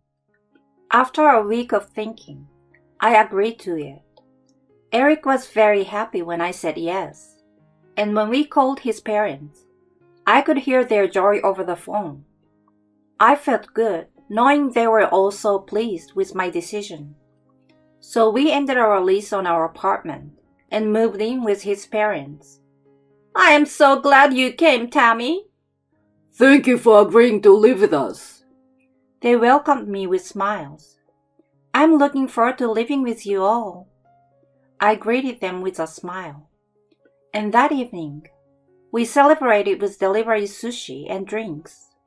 I thought living with such kind in-laws would be lively and fun. But the reality was different from what I had expected. "Welcome back, Tammy. You must be tired from work." "Thank you." "Well then, could you start right away?" "Sure." After a busy day at work, I had to do all the housework. I finished preparing dinner, which I had started in the morning, then moved on to cleaning the bathroom, toilet, and doing laundry. I couldn't relax in the bath until after midnight, and in the morning, I had to wake up early to prepare dinner for that night. I had assumed that we would share household chores like we did when we were newlyweds. However, once we moved in with his parents, Eric stopped doing any housework. His mother had told him not to worry about it, since he didn't want to burden her son with chores she couldn't do because of her back pain. I wanted to protest, but I just kept quiet and followed along. His mother would always say, "I'm sorry and thank you," which made it hard for me to refuse. Thus, I became increasingly exhausted from juggling work and household chores. As a result, I began to fall behind on housework. Then, the in-laws, who had been kind until then, started to criticize me. "What's this, Tammy? Store-bought prepared food?" "I'm sorry. I've been so busy at work. I didn't have time to cook in the morning." That's no excuse. Are you really okay with making us eat this? Actually, store-bought food these days is quite high quality and nutritious. Handmade food is obviously more nutritious. I never thought you would do something like this. The in-laws scolded me like this. I didn't know what to do and looked to Eric for support.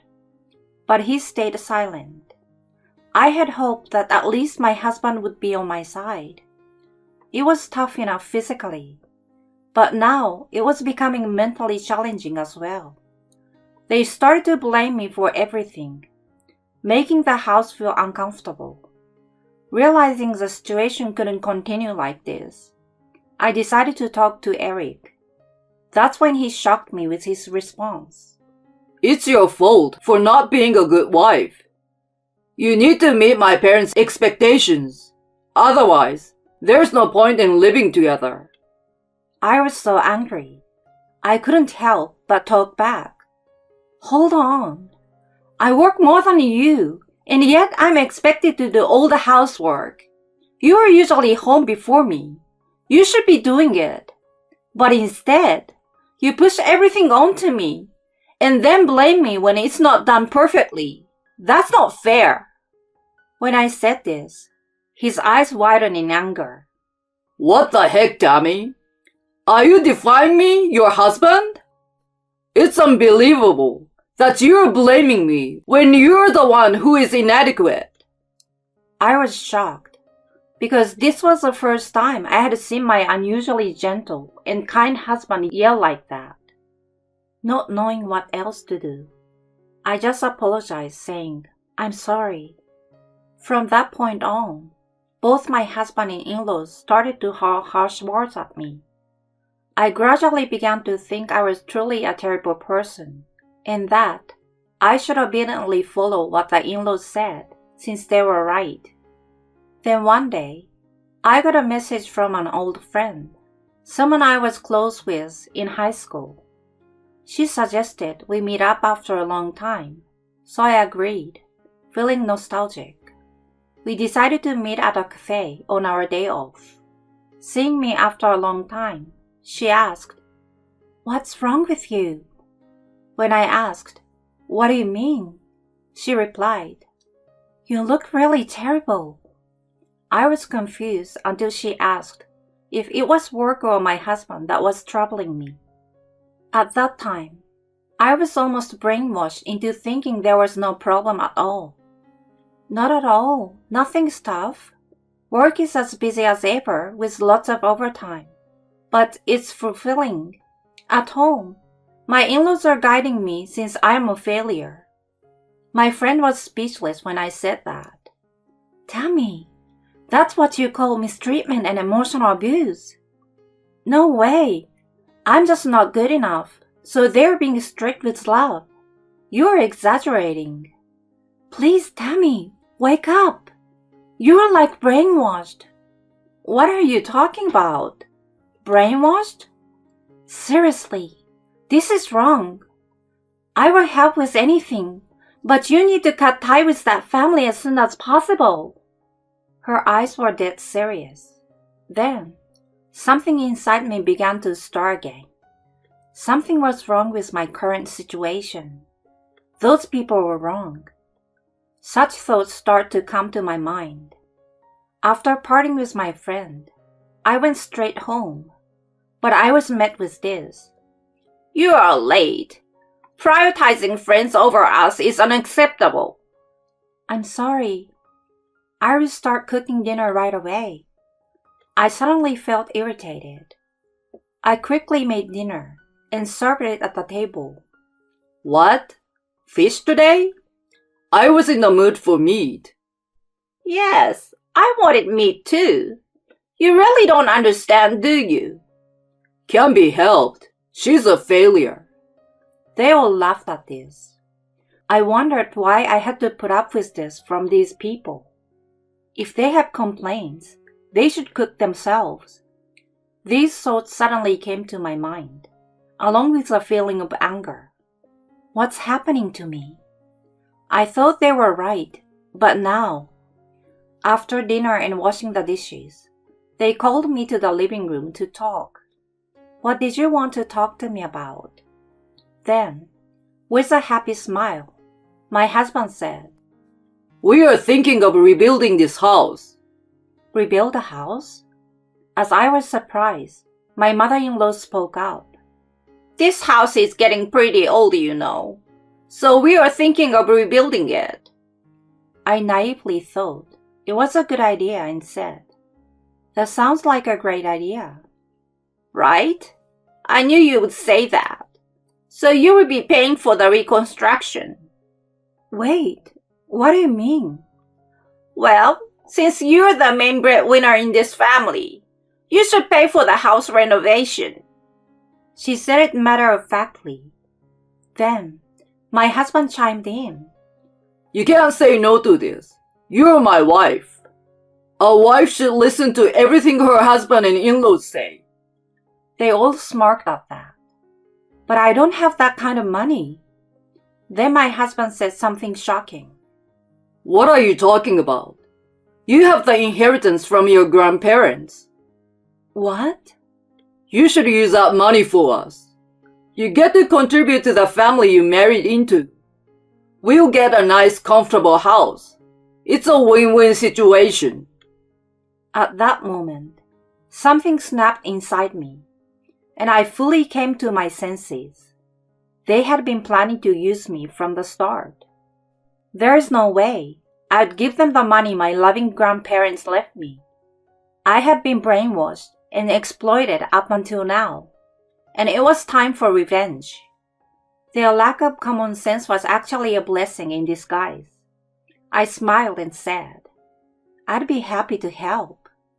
They clapped their hands in joy, probably thinking they had successfully brainwashed me. But the brainwashing was over. Now it was my turn. I contacted my friend again, who had reached out earlier. She happened to be a lawyer. I thanked my friend for helping me regain my sanity and formally asked for her assistance in getting a divorce. She readily agreed, saying of course, and we began preparing for the divorce. Following her advice from our previous meeting, I used my smartphone's recording app to capture instances where my husband and in-laws verbally abused me and tried to coerce me into using my assets. I was skeptical at first, but I'm glad I recorded everything. The emotional abuse and mistreatment continued, so I gathered plenty of evidence. The house rebuilding plan progressed smoothly. My husband and in-laws were thrilled about getting a new house and continuing to use me as both a maid and a breadwinner. Meanwhile, I steadily prepared for my revenge. On the day of the contract signing, they were all excited. I joined them in the car, smiling slyly. At the real estate office, they happily signed the contract, of course, in my husband's name. We arranged for a loan, and I promised to make the payments. The payments were to be transferred monthly to my husband's account. He suggested I could just put all the money in at once, but I managed to convince him my way was better to avoid any loss. After confirming the contract, I stepped outside the real estate office, pretending I had an urgent work call. They were a bit annoyed, but more overwhelmed with joy, so they didn't stop me from leaving. I called a taxi to the council office, and with some men my friend had arranged, quickly packed up my belongings and moved them to my car. I left the divorce papers on the table and moved to an apartment I had previously arranged for single living. Eric sent calls and messages during the move, but I ignored them all. After I finished moving, I messaged him that I had to suddenly go to work. He sent angry messages in response, but I ignored them. About 2 hours later, he called frantically, probably just returning home. Hey, what the hell is this about? Exactly what it looks like. I've decided to divorce you. Why so suddenly? I can't take your emotional abuse or your mother's mistreatment anymore. What the? Who is going to pay for the new house's loan if you're gone? Figure it out yourselves. I'm no longer involved. Goodbye. I will refuse the divorce. That way, you will still have to pay as my wife. Then let's fight it out in court. Court? If you refuse, I will fight as long as it takes. If it goes to court, you will have to pay legal fees too. I earn much more than you and have an inheritance, so I can afford it. But can you? With a high monthly loan, you can't afford to waste money, right? Hearing this, he screamed, "Damn it!" over the phone. Apparently, on speaker, his parents started begging me with desperate words, but I ignored them all and said, "I'm not your maid. I will never forgive you. Drown in debt and go to hell." I hung up the phone. Through my lawyer friend, I pursued the divorce and compensation for the emotional abuse. Eric initially refused, But once he realized a court case would cost more, he reluctantly agreed. As for the house reconstruction, they canceled it. But since they had already signed a contract for a $700 rebuild, they were charged a 10% cancellation fee, which was $70,000. So they ended up losing $70,000 and had to pay additional compensation without getting anything. It was a fitting outcome for their actions. Meanwhile, I'm living comfortably and happily alone in my apartment. I can't thank my friend enough for her help. I plan to treat her to a nice dinner soon. For now, I'm good without romance and thinking of finding a new hobby to enjoy my single life.